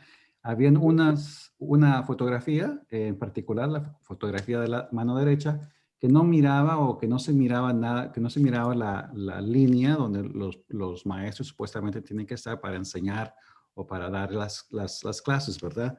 Y quería saber que si ese es un problema endémico de todo el distrito o cómo lo están resolucionando, ¿verdad? Y el director Edson me dijo que sí, es un problema que todavía están trabajando y por eso no han llegado totalmente al verde, por eso estaba en amarillo lo que presentó él en su presentación anteriormente. Pero era una de las cosas que me preocupaba, ¿verdad? Porque no miré que haya suficiente espacio entre estudiantes y maestros. Gracias. Thank you, Director. Sure. Thank you, Director Flores. My questions, President Fong, are, do we have preliminary numbers on how many kids are staying distant? Is it staying steady with what it is that we knew earlier? Yes, it is. Yes. Okay.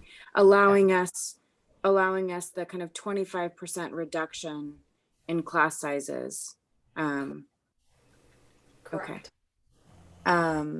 We are going back out though to ask to be sure. We're hearing through the grapevine that some people may switch back to the other side. Some may come into distance or learning, back to distance learning. Some will come into hybrid. And because we don't have any wiggle room on staff, we have to be sure, because what a student picks is what they're going to finish the school year in. My one suggestion for harried parents who don't know their child's student IDs by heart, you could just let us respond with their names and their grades and their homeschool. That would be awesome. Ed is laughing.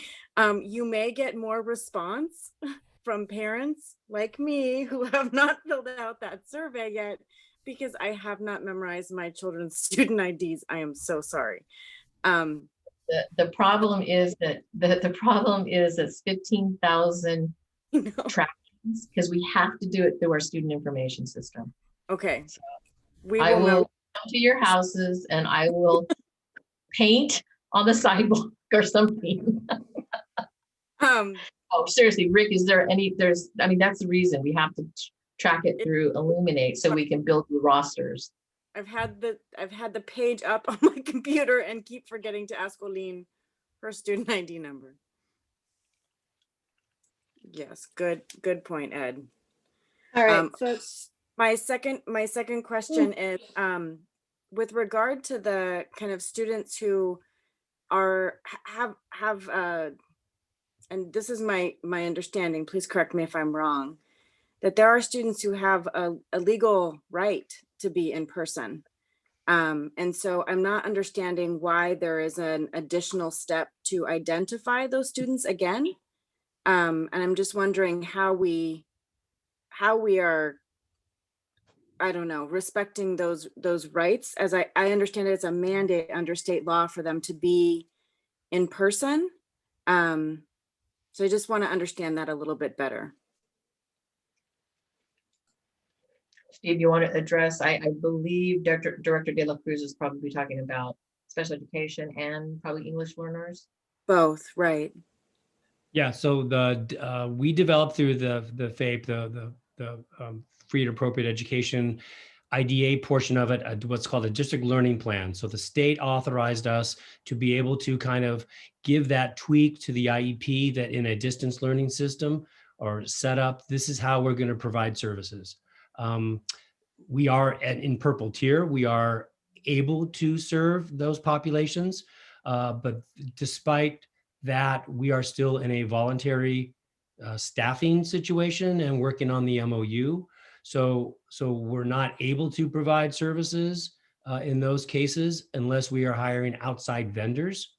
And we did that with 2 examples that I'm aware of in special education.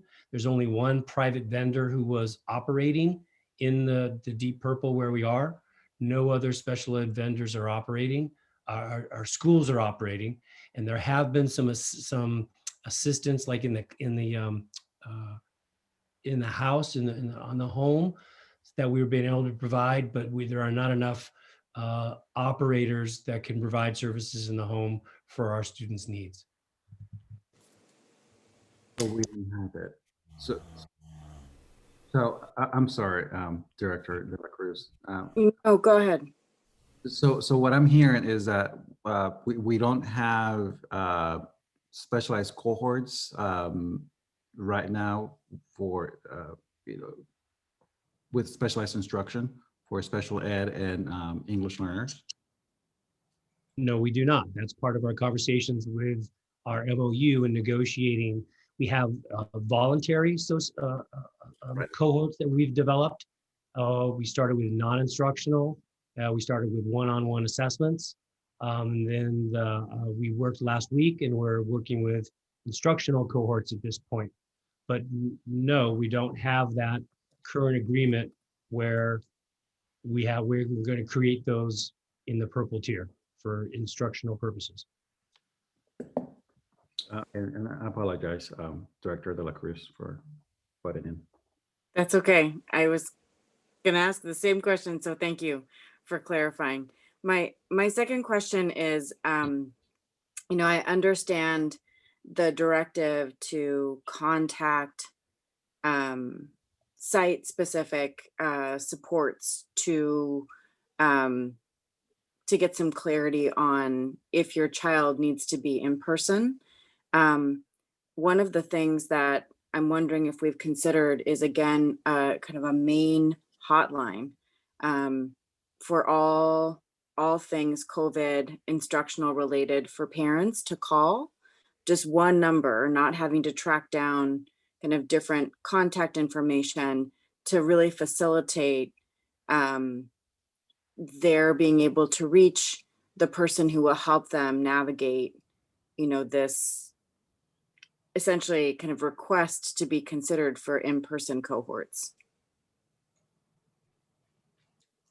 We have it. So Mm-hmm. we have it. The thing that we have right now is our questions at srcs.org to be able to have questions and then someone respond to them. We need to probably find, we can do this. We will have to find people to man it. So we can figure that out. Yeah, we can figure that out. So. Okay. And I think just, one more question, if, in this planning effort, if there is, following up on Dr. Sheffield's question, some additional presentation that can be made to us about what is possible with outdoor learning, specifically for those for those kids especially who choose to be distant, but who may consider outdoor options. Again, just given science and family concern. Yeah, I mean, I appreciate that, and it isn't something that we've forgotten. But to be very frank, we have so much on our plate to negotiate with the unions about, and this is going to be a work condition issue. That's already been made very plain. And so when we prioritize, we will put it on the list, but I just have to be very honest with you. Getting agreement to get back into school will be our first priority. And then working on those next phases would definitely be something we could take a look at. Yeah. Director Medina had his hand up. Thank you.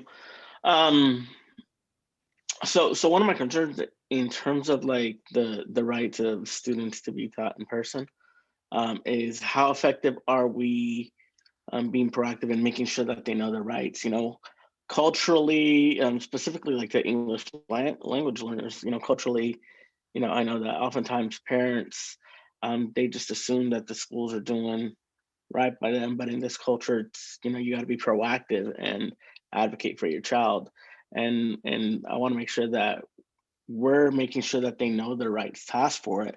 And then if they do ask for it, you know, regardless of our capacity, we got to be able to provide those services to the students. So I guess my first question is, are we being proactive about making sure that they know their rights? You want to speak to the special ed and the EL first, or how do you want to handle this?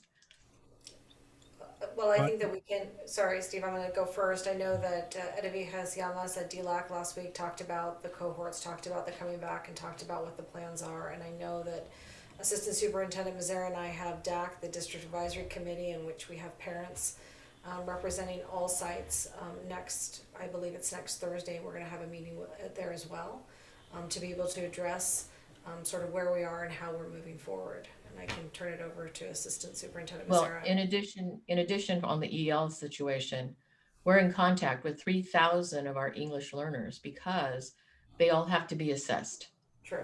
And right now, our family engagement facilitators are being pulled from the duties that they would normally have in making contact like they do wonderfully to do LPAC testing. I have fought consistently because now is not the time to do LPAC testing. Right now is the time to be connecting with families and making sure they're getting the information. But we have every single one of our FEFs doing LPAC. And the legislature, the state board is going to recommend to the federal government that the LPAC and the CAS be suspended. And so that's coming up at an upcoming state board meeting. I pray and I hope that President Biden's new Secretary of State approves these waivers so that we can pull our FEFs back into what they do best, and that's connecting with families.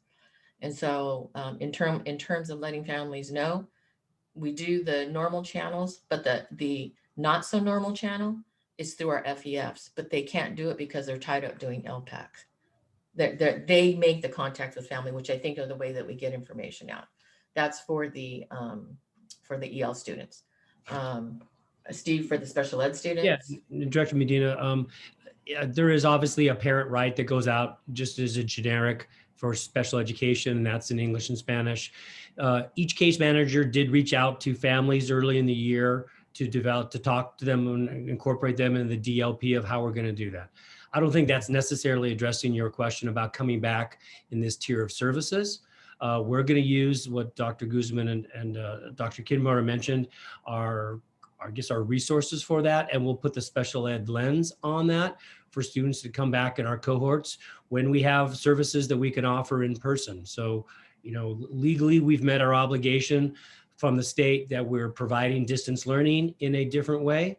However, when we have in person and when we have the available staff and when we complete our MOU, then we'll reach out to everybody and we'll create the programs for what we have staff available for.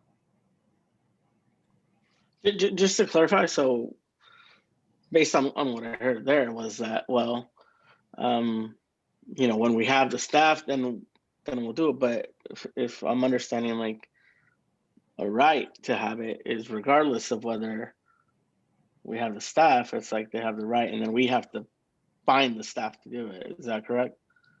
Yeah, we currently, everyone is supposed to be served with an IEP, obviously. And Everybody in the let me rephrase this. Everybody in the county and everybody in our county has been hamstrung for various reasons. Okay, it is not for the lack of us wanting to serve the students. We don't have the people to serve them. Whether we hire them from the outside, they're not available. There's not enough available, because then we began picking and choosing who would get services. So our original MOU, we said no one would come in back in July. Everybody would come in at the same time because we didn't know the ramifications. So the good part about doing an MOU early is that we did it early, we got it done. The bad part of it is we didn't know what the ramifications were going to be later on down the road. And so by negotiations, having the special education teachers come in purple would be breaking the CBA, be breaking the MOU. And again, we're not alone. We asked for help from our SELPA, our county office, but they were doing the same thing. They are not serving the special education children in the way that they should be because of the staffing. So I can tell you, we have, go ahead, I'll stop.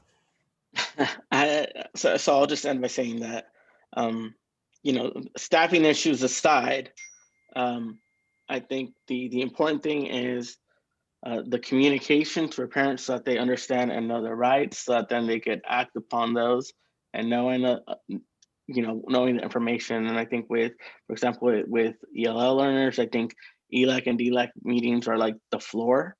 I think we need to do as much as we can. But at least having them know, I think to me that's very, very important. And I know that regardless, we're going to have issues with staffing and the MOU and all that, but I think simply getting them that information, making sure that they know and they're able to have the ability to react and be proactive based on having the information, because oftentimes without the information, they don't even know and don't apply the pressure on us that maybe we need to be experiencing, not that we're not experiencing enough already. Right. So, thank you. I would say that for special education, the number of outreach and parent meetings that Steve and his team have had to let parents know where we are with special education have been above and beyond. EL, we've done for the English learners, we've continued our DLAC and our DAC meetings. Again, I would say that there's some room to grow for our ELL parents because we didn't have a solution, just to straight up, we didn't have a solution for our family engagement facilitators being pulled off to do LPAC testing because we need bilingual. We need them to be bilingual. It can't be people who cannot speak Spanish to our families. So that goes back to the system, the structure in the system of having incentives for bilingual folks so we can attract and hire, more people to be here for bilingual services. But I agree. And oh, sorry. Having the right should be known. and as we work on providing information, I think education as we go to reopening, like education on maybe safety protocols and maybe some sort of like pledge by parents that they'll work their best to adopt safety protocols when they send their students back to school. If we can do something along those lines, of course, nothing that we can hold them to, but something where we educate them, provide them information, and then they're aware. And then by signing that pledge, they commit to trying to do their best to follow those protocols to keep our schools safe and allow our schools to stay open. I think would be good. Director Mead, in fact, we absolutely have those kind of as we get down our road for reopening. We have a whole, that's part of the parent handbook that Dr. Kitamura referred to. In special education, there's been a lot of pre-work. The teachers will do what's called social stories and other things around how to wear a mask. What our translation is down again. We're not getting any translation in Spanish. I'm not sure how long it's been down, but Director Medina, I didn't hear translation of your question, and Dr. Mizera, certainly not translation of the response. So if you don't mind, Dr. Medina, if you could just ask your question in Spanish and then do your best to summarize Dr. Mizera's response. La pregunta que hice es si en el proveer la información de regresar a la escuela, también podemos proveer información sobre cómo mantener a nuestros hijos e hijas, mantener los protocolos del COVID-19 para estar al salvo. Y también si los padres pueden firmar como algo indicando que van a hacer eso para asegurar que nuestras escuelas se mantengan abiertas lo más posible. Y se me hace que el director Misera indicó que ya tenemos parte de eso del libro de el guía de regreso a la escuela, y tienen cosas así en el libro. Gracias. We have had our parents wait quite a while to ask their questions. They have public comment, and I'm going to move us to that now. And to our parents, thank you for holding on and waiting. I know you've been waiting a long time, and you probably had to get your kids to bed. So we are now open for public comment on this agenda item. President Fong, if you don't mind that I just translate, because we're not getting any translation. So, yes. Ahorita vamos Please do. a seguir adelante con las preguntas y comentarios del público. Lo siento mucho por haber tardado en llegar a este punto. Sabemos bien que ustedes tienen niños que tienen que ir a dormirse, pero ya estamos a punto de invitar los comentarios del público.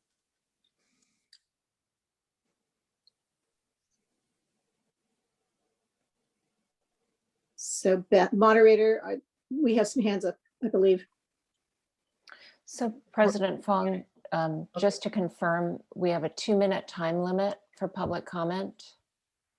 Correct. And do we have a time limit period on the amount of comment we can take? We will give it 1 hour, but it doesn't look like it's going to take that. Okay, thank you very much. Okay. Tenemos un límite de 2 minutos para los comentarios del público. And So- then, hold on, I believe that Adina is Marcella going to come into the chat, into the panelist page? She is present with us here in the regular channel. Okay. Marcella, can you hear us okay now? ¿Me puedes escuchar? Can you hear me? Yes. Yeah. Okay. So please help me to understand what are we going to do now. I'm going to be waiting in the English channel to interpreter.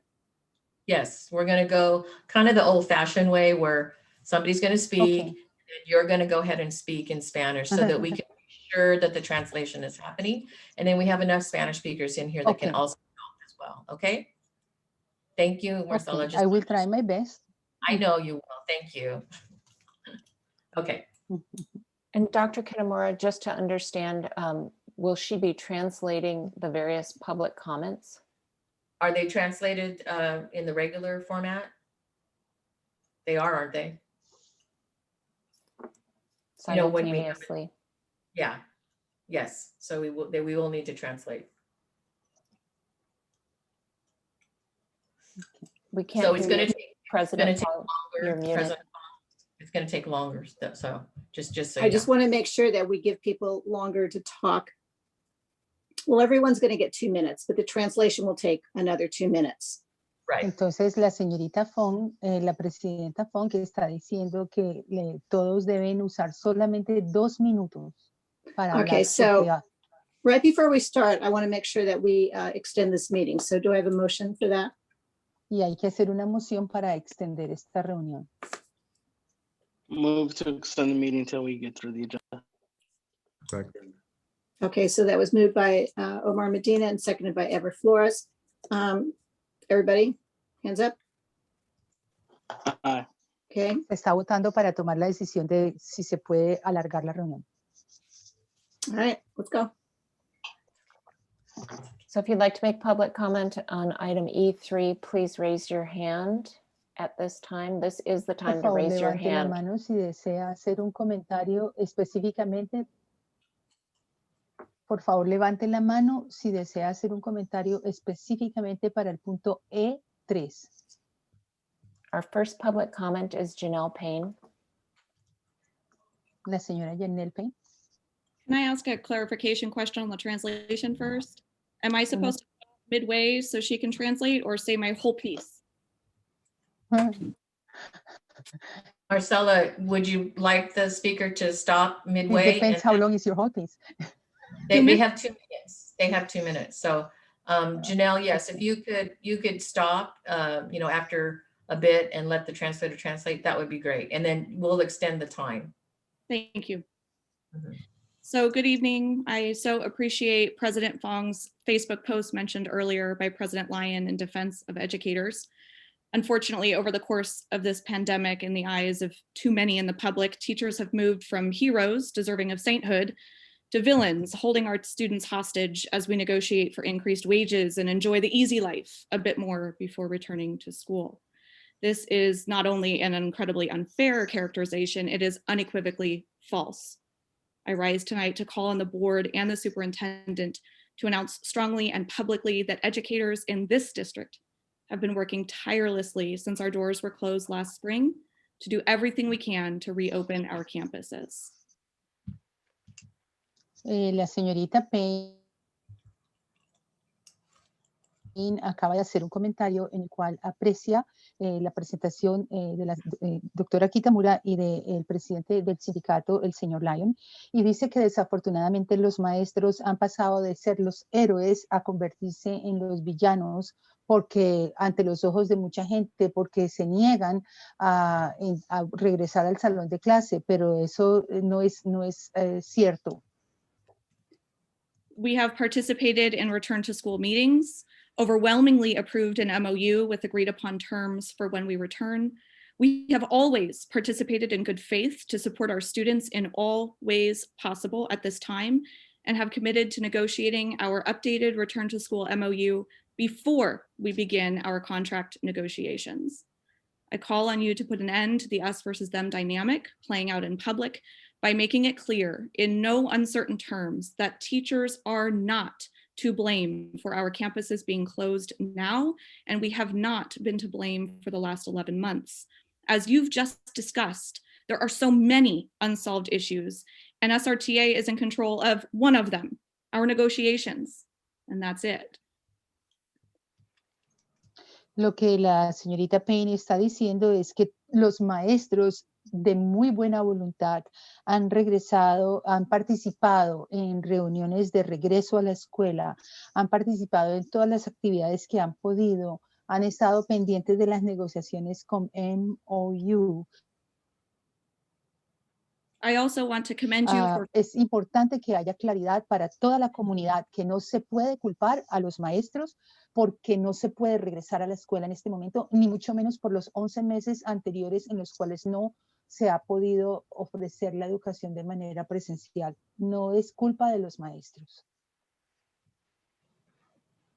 Well, finally, I want to commend you for admitting that the district has not been ready to return to campus, despite the claims consistently made at board meetings over the last several months. Per your readiness chart in the presentation just given, we're at 25% readiness on most items, with a hope to be ready by March 1st. This is exactly the transparency SRTA has been calling for, and I appreciate you offering this transparency to the public. Thank you for validating teachers who have been saying that we are not prepared to return yet. And thank you for working so diligently to get us ready to return. We can't wait. Quiero aplaudir de manera singular la presentación que ustedes han hecho hoy del plan de preparación para regreso a la escuela y cómo de qué manera gráfica y con los colores y todo, se ha podido identificar que el plan no está listo, que no estamos listos, porque eso valida también ese punto del cual estamos hablando, de que no se puede regresar a la escuela de manera segura y que no es responsabilidad ni culpa de los maestros. Él mencionó también al SRTA, que creo que es el sindicato, si no estoy mal. De que todos están haciendo lo que hay que hacer, pero ni siquiera el plan está completo todavía. Thank you so much. Thank you. Gracias. Next public comment is Michelle Homestead. Hi, me again. Sorry about that last attempt. I apologize. I won't go over everything, but just as a little refresher, this is my 8th year teaching in the district, and I hope to be here for many, many more years. My students, oh man, my students make me laugh. They have serious grit, and I care about them deeply. And like most, I'm a strong believer in the idea that the most beneficial learning environment for students is in-person learning. I also feel that in-person instruction is best for a teacher's morale too. Distance learning is rough. However, there are 2 concerns I have about our COVID reality in the educational setting. Maybe I'll pause here. Thank you. Mis disculpas por haber hablado antes cuando todavía no era este tema en particular, pero ahora aprovecho para compartir con ustedes que llevo 8 años enseñando en el distrito y que deseo poder seguir enseñando muchos más, que mis estudiantes son lo mejor. Me hacen reír, me motivan, es lo mejor que me puede pasar como maestra. De igual manera, hay 2 puntos muy importantes, 2 preocupaciones que tengo que manifestar. My first concern is returning to school without having the option to be vaccinated first. I know the vaccine game is ridiculous in our state, and that's not our district's fault. What I do ask is that all teachers who want the vaccine are able to receive it at least the initial dose prior to returning to the classroom. Allowing this to happen shows you care about our health and are invested in our future. Returning to school, potentially unvaccinated, makes me feel uncomfortable, as if someone else is making a choice for my health and my body. And then my second is unrealistic expectations. The classroom won't look and feel the same as the kids last remember it. Classrooms will be pretty sterile, and that's if they're safe and ready for us. Classmates will be missing, teachers might be different, since many families have opted to remain in distance learning. Each classroom community will need to start over and rebuild. How will our fragile students hold up with all of those changes? I want families to understand returning to school won't act as a quick fix. Las 2 preocupaciones que yo tengo son las siguientes. La primera, la posibilidad de regresar a enseñar sin haber recibido la vacuna. Me siento muy preocupada, ni siquiera quizás podría considerar si tuviera la primera dosis, pero creo que el distrito tiene que hacer todo lo que esté en sus manos para que nosotros podamos tener por lo menos una dosis. Y aún así yo me siento incómoda de que otras personas estén tomando decisiones sobre mi salud, sobre mi cuerpo. La segunda preocupación que tengo es que las expectativas de regreso a la escuela de manera física no son reales. Voy a resumir por cuestión de tiempo, pero los niños van a encontrar un salón de clase totalmente diferente, un ambiente estéril, muchos niños, compañeros se han ido, ni siquiera la clase va a estar completa y todo lo que tiene que ver con esa situación de cómo sería regresar a la escuela. Sorry. There's a little lag, but It's okay, I'm done. Okay, I'm sorry about that. Looking forward, I ask that all the stakeholders involved in the growth and development of our youth recognize their personal biases. Don't forget that everyone here tonight cares about kids. That is exactly why we're here. My ask for everyone here tonight is to show respect and grace while disagreeing. For those of you unable to do that, keep trying. It's worth it. Our children are watching. Thank you. Lo último que quiere decir es que lo más importante de todos son los niños, como todos lo sabemos, y que hace un llamado, un clamor por el respeto y la gracia para solucionar las diferencias, las opiniones contrarias que unos pueden tener con otros, porque al fin y al cabo los niños están observándonos. President Fong, do you think it might be possible to try the interpreter channel one more time? I'm saying that people are working on it. Superintendent Kitamura, is that true?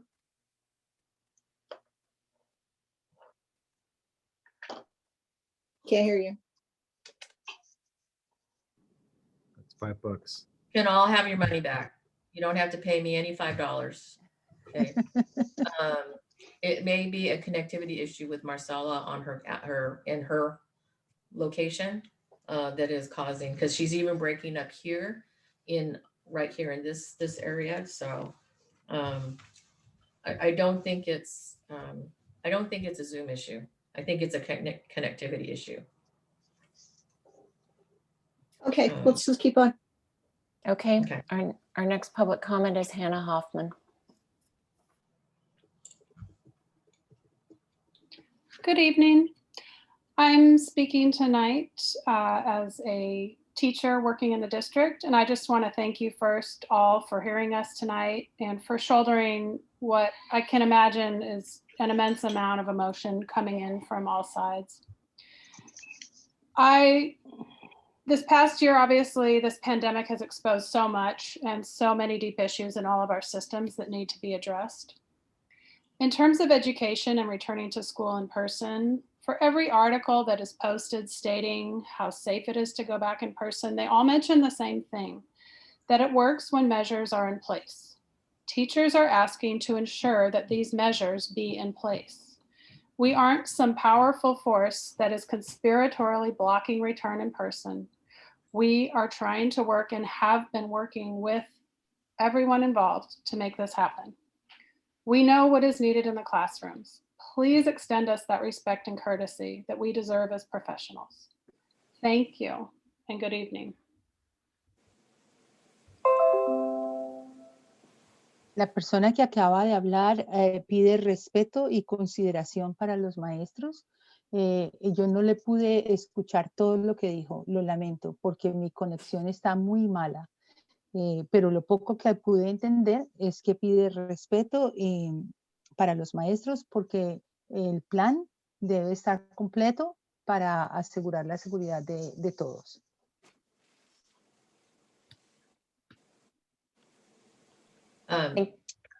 President Fong, Director De La Cruz has offered to translate as well.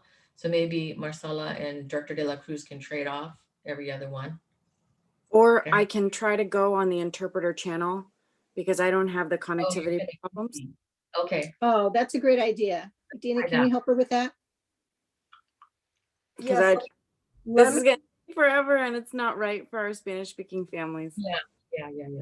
I'm going to try to do so right now. I've never done that, assigned an interpreter when the meeting's live. So let me see if I can take care of that. Okay. Y hay que tener mucha paciencia conmigo porque mi español es bien pocha y gracias por la gracia. Director De La Cruz, if you need to tap out or need assistance, just let me know. I'm happy to trade off. Oh, thank you, Director Manietti.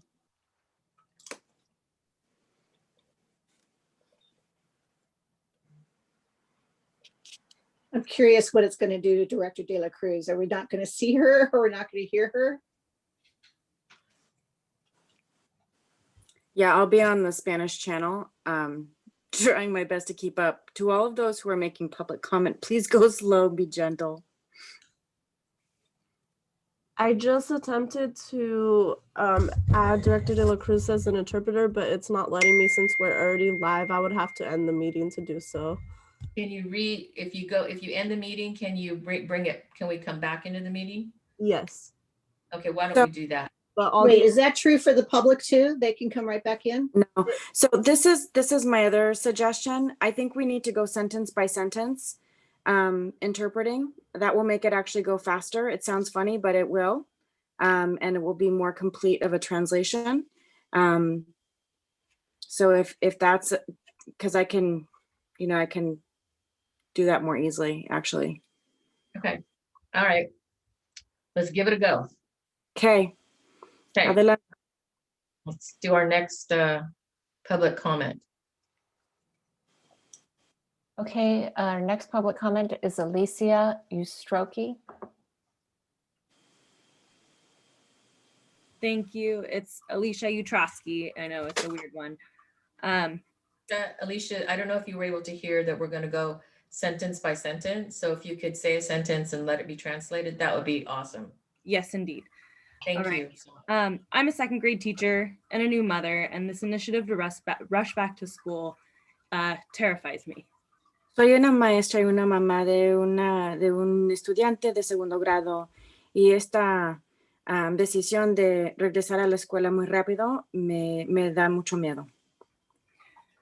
I speak for myself and numerous other teachers when I say that we understand this isn't easy and this isn't ideal.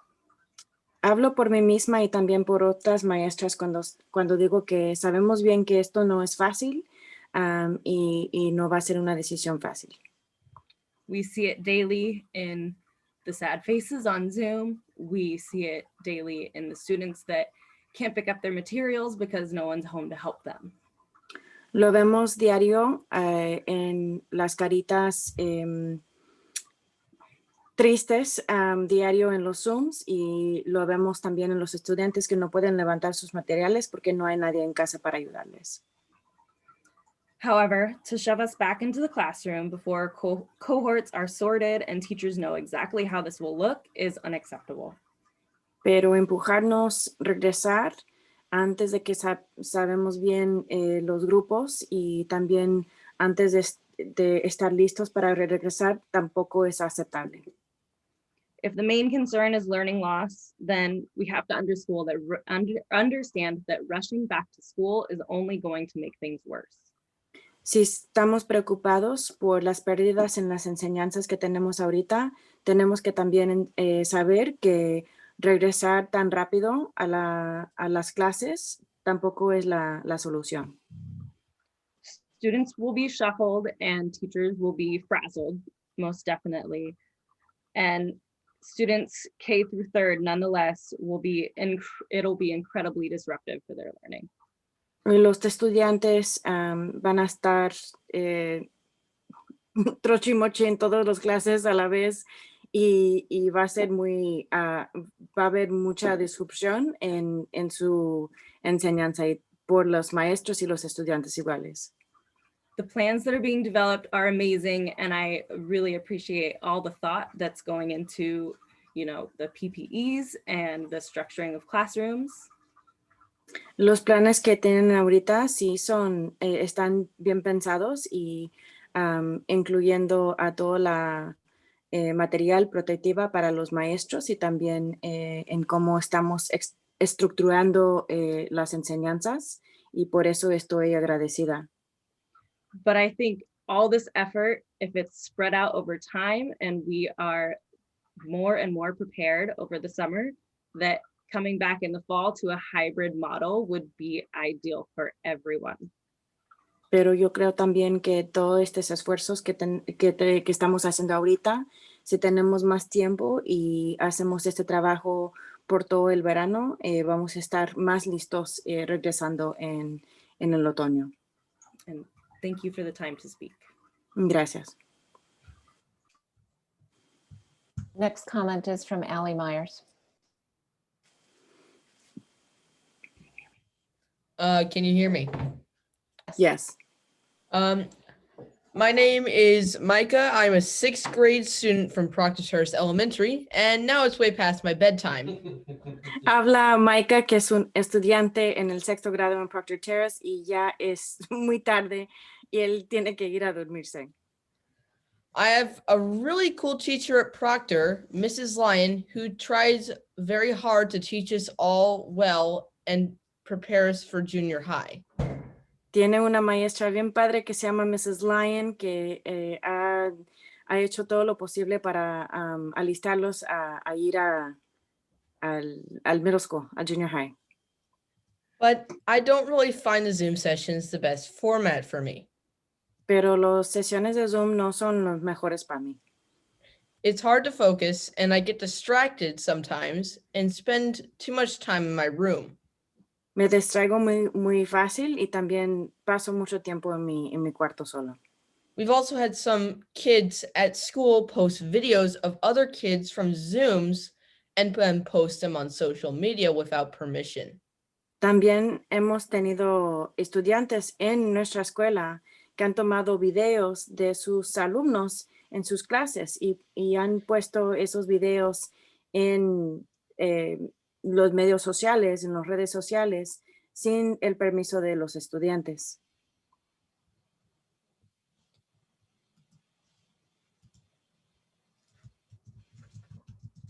Go ahead, Micah. That's not cool and would not have happened if we were at in-person school.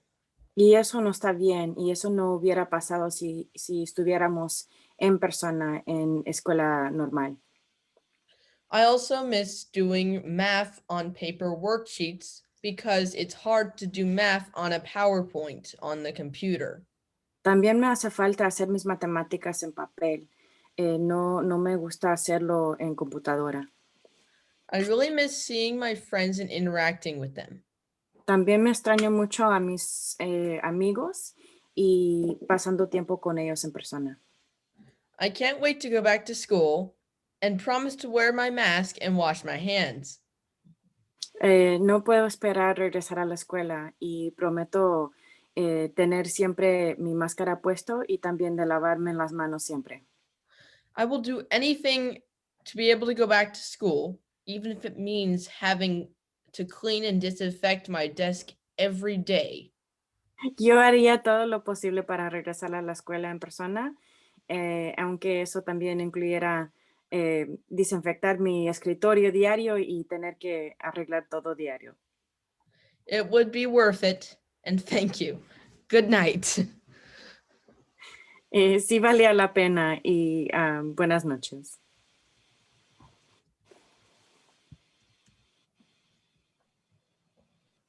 Thank you, Micah. Next is Joshua Lewis. Hi, my name is Joshua Lewis. I'm a special education teacher at LC Allen. This is the first time I've spoken at a board meeting, and wow, did I pick a special night. We had wonderful things accomplished and acknowledged tonight. It's always great to be a Lobo, but as I look at the participants in tonight's meeting, I see it's an especially great night to be a Lobo. Our students, our alumni, our CTE program, Can you just give me a second? So, él se llama Josh Lewis, es un maestro en la escuela LC Allen, enseña educación especial. Está súper agradecido es la primera vez que él da testimonio público en esta reunión y está expresando también el orgullo de ser un lobo, que es una noche especial para los lobos. All right. Sorry, Director De La Cruz. I was excited to work with Marcela again. She's been so great in IEP meetings, by the way, if you guys ever get a chance to work with her. Está emocionado trabajar con Marcela, pero dar las gracias también por mi go ahead. Okay. Also, I want to say shout out to Monique Luke, if you're still watching. I'm in your old classroom at LC Allen. If you want to come by, say hi. Y también quiere dar las gracias también a la señora Monique Luke, que él tiene su clase anterior en LC Allen, si ella quiere pasar y decir hi. So I feel we're doing great things in this district. Yo creo que estamos haciendo muchas cosas buenas en este distrito. I'm proud to teach in this district. I'm proud of the direction we're going. Estoy orgulloso de enseñar en este distrito y estoy orgulloso en la dirección que vamos. Dr. Kitamura and the rest of the board, I've always felt that you have from day one made safety of our students your #1 priority. Doctora Kitamura y también miembros de la mesa directiva aquí del distrito, sé que ustedes han puesto como primera prioridad la seguridad de nuestros estudiantes. By proxy, this has included safety for the teachers, most of the staff, and I want to applaud advocating for CSEA while we're here and the speaker tonight that spoke for them. Y en priorizar la seguridad de nuestros estudiantes, eso también incluye a los maestros y la mayoría de la gente que trabaja con los estudiantes, especialmente los miembros de CSEA, que también tienen que tener mucho apoyo para ellos. Everyone needs to know how crucial they are to me as a special education teacher. I hope that when you guys negotiate with them, you treat them well. Todos tienen que saber qué tan importantes son para él como maestro de educación especial y cuando estamos negociando con ellos tienen que tener eso en mente. So I ask that you continue to be champions of safety. I know it's tricky. So pido que ustedes sigan siendo campeones de seguridad, aunque sea difícil. Unpopular opinion in my household, I want to go back to my classroom with all of my students, even before I am fully vaccinated with both shots. no es popular en mi casa, pero yo sí soy uno de que quiere regresar a estar en mi clase con mis estudiantes sin tener las dos como dosis de vacuna. I'm also a frustrated parent of a kindergartner. My daughter has had a fraction of what kindergarten experience should be because she's been on Zoom all year. So I relate to the parents on that level too. También soy un padre frustrado de una estudiante de kinder y que ella ha tenido nomás una fracción de lo que es la experiencia de una persona en kinder, como su primer año en la escuela. So él también entiende bien las experiencias de los padres de estudiantes en este distrito. Although I'm desperate to be in person with my students again, I have to consider the interests of my family and the families of my students. Y aunque estoy yo bien listo regresar a mi clase, también tengo que tener en mente los intereses de los estudiantes y también los padres de mis estudiantes en mis clases. To honor my wife and my family, I do want to wait until I have had both shots of the vaccine and I'm fully vaccinated and healthy and safe to go back. Y para honrar a mi esposa y también a mi familia, sé bien que tengo que tener los 2 dosis de la vacuna antes de regresarme para estar en persona con mis estudiantes en mi clase. Like Director Medina brought up, we have a responsibility to our parents, our family. When we send the students back, it has to be a safe space. They're counting on us. Como dijo el director Medina, también somos responsables por las familias en el distrito y que ellos también sean protegidos y seguros ya que regresamos a estar en persona. My last point is that, we have to be advocates for our parents who don't speak at board meetings and they don't write letters. Maybe they're working or right now they're asleep, I'm sure. And then También tenemos que abogar por los padres que no hablan en estas reuniones, que tal vez ya estén dormidos. También tenemos que hablar y pensar en ellos. And I just hope we go back with fidelity to 100% safety as agreed upon by the negotiating teams. Thank you so much for hearing me. Y que seamos fieles con las negociaciones y los acuerdos que ya hemos llegado y regresando. Gracias. Thank you, Director De La Cruz. De nada. Next comment is Donna Gibson. Hi. It's I'm like Donna $10. Okay, we're going to take a temperature check. We've been doing some back channel talking about how we do the translation and texting is too difficult. So let's take a minute to take care of this. Adina, you had a plan about moving Director De La Cruz. So what we need to do is we have to end the meeting because we're live so that we can move Director De La Cruz. And I'm also suggesting we move Director Manieri to be able to go there as well, just in case Director De La Cruz needs to cough or something. So just to be ready, because I think this is going to just be super long, but I do want it translated. So if everybody will just please log back on, we're gonna end the live, log off. Adina's gonna move Director De La Cruz and Director Manieri into translator mode. And then please log back on. I've taken a picture of the order of the hands. Donna Gibson, you will be first up, and Fawn Etienne, you will be next. Please log back on. Attendees, please log back on. I'm sorry to have this happen, but I just think we need to do simultaneous. So otherwise it's going to take us about 3 hours. And Okay, so one more thing. How are these directors going to vote? Can they just speak up from the Spanish channel? Raise their hand. I'm just wondering, is there a way for just Stephanie and I to leave the meeting and then come back in as interpreters? Just No, us? you have to end the live to get the translation simultaneous. And once we're in the interpreter's room, Director De La Cruz and we are probably the only folks who can switch back and forth That's right. between this That's right. channel and that Oh, channel. okay. Yeah. Can't hear you much, Marcella. Oh, Dan's here. I have rejoined, but I can't promise my connection is going to last. What is the issue? You need simultaneous? Is that what the Yeah, problem we're is? all going back into simultaneous, all of you. In case your internet goes out, Maricela's internet connectivity goes out, then we have Director De La Cruz and Director Manieri still there. So Adina, those four will go to the translator mode, and Stephanie's correct. You guys can come back and forth. So. Beth Okay. had a comment about the speakers at the end. Hold on one second, Director Manier. Beth, would you talk about the last two speakers that didn't make our timeline? So yes, we actually, when we called for everyone to raise their hand, unfortunately, we had some people raise their hand much after that. And so I can say the last names of the people who are in line to speak at the cutoff, where we cut off the raising hands.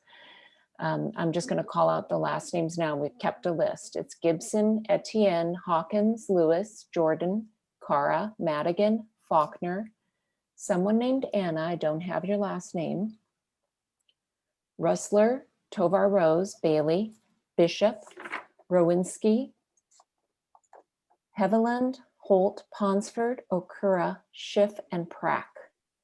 If your last name wasn't mentioned, I'm sorry, but your hand was raised after the time limit. Just wanted to let you know that now so that you're not waiting around and we don't have time.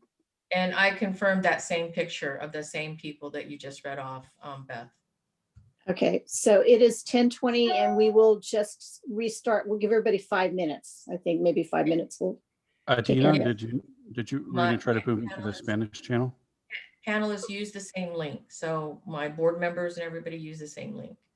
So the interpreters, Director Manieri and Director De La Cruz will need to use the new interpreter link that they're provided. Okay, you're going to email that to them, Adina? Yes. Okay, all right. So Dan, Marcella, Stephanie, and Alegria are going to go to the translation. Donna Gibson, we'll be right back with you after we log off and log back in. Okay, it's kind of Star Trek-y. Okay. 5 minutes at 10:25. Everybody come back. Hold on, just a second. Tenemos que decir en español para los que están escuchando y que no saben lo que está pasando. Ok, momentito. Lo siento.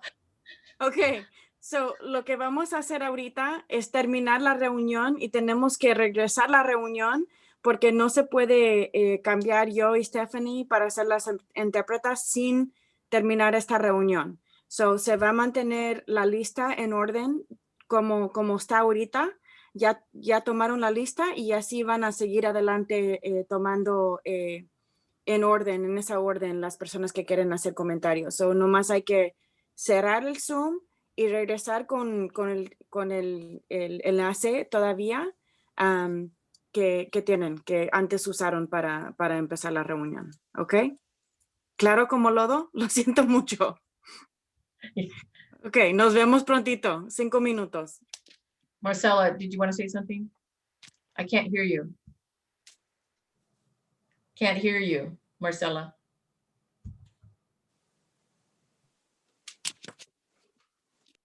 Director De La Cruz and Director Manieri are not going to be able to go back and forth from the English and the Spanish channel. What I can do is whatever they say in Spanish, I write it in English for the board. It's okay. We'll figure it out.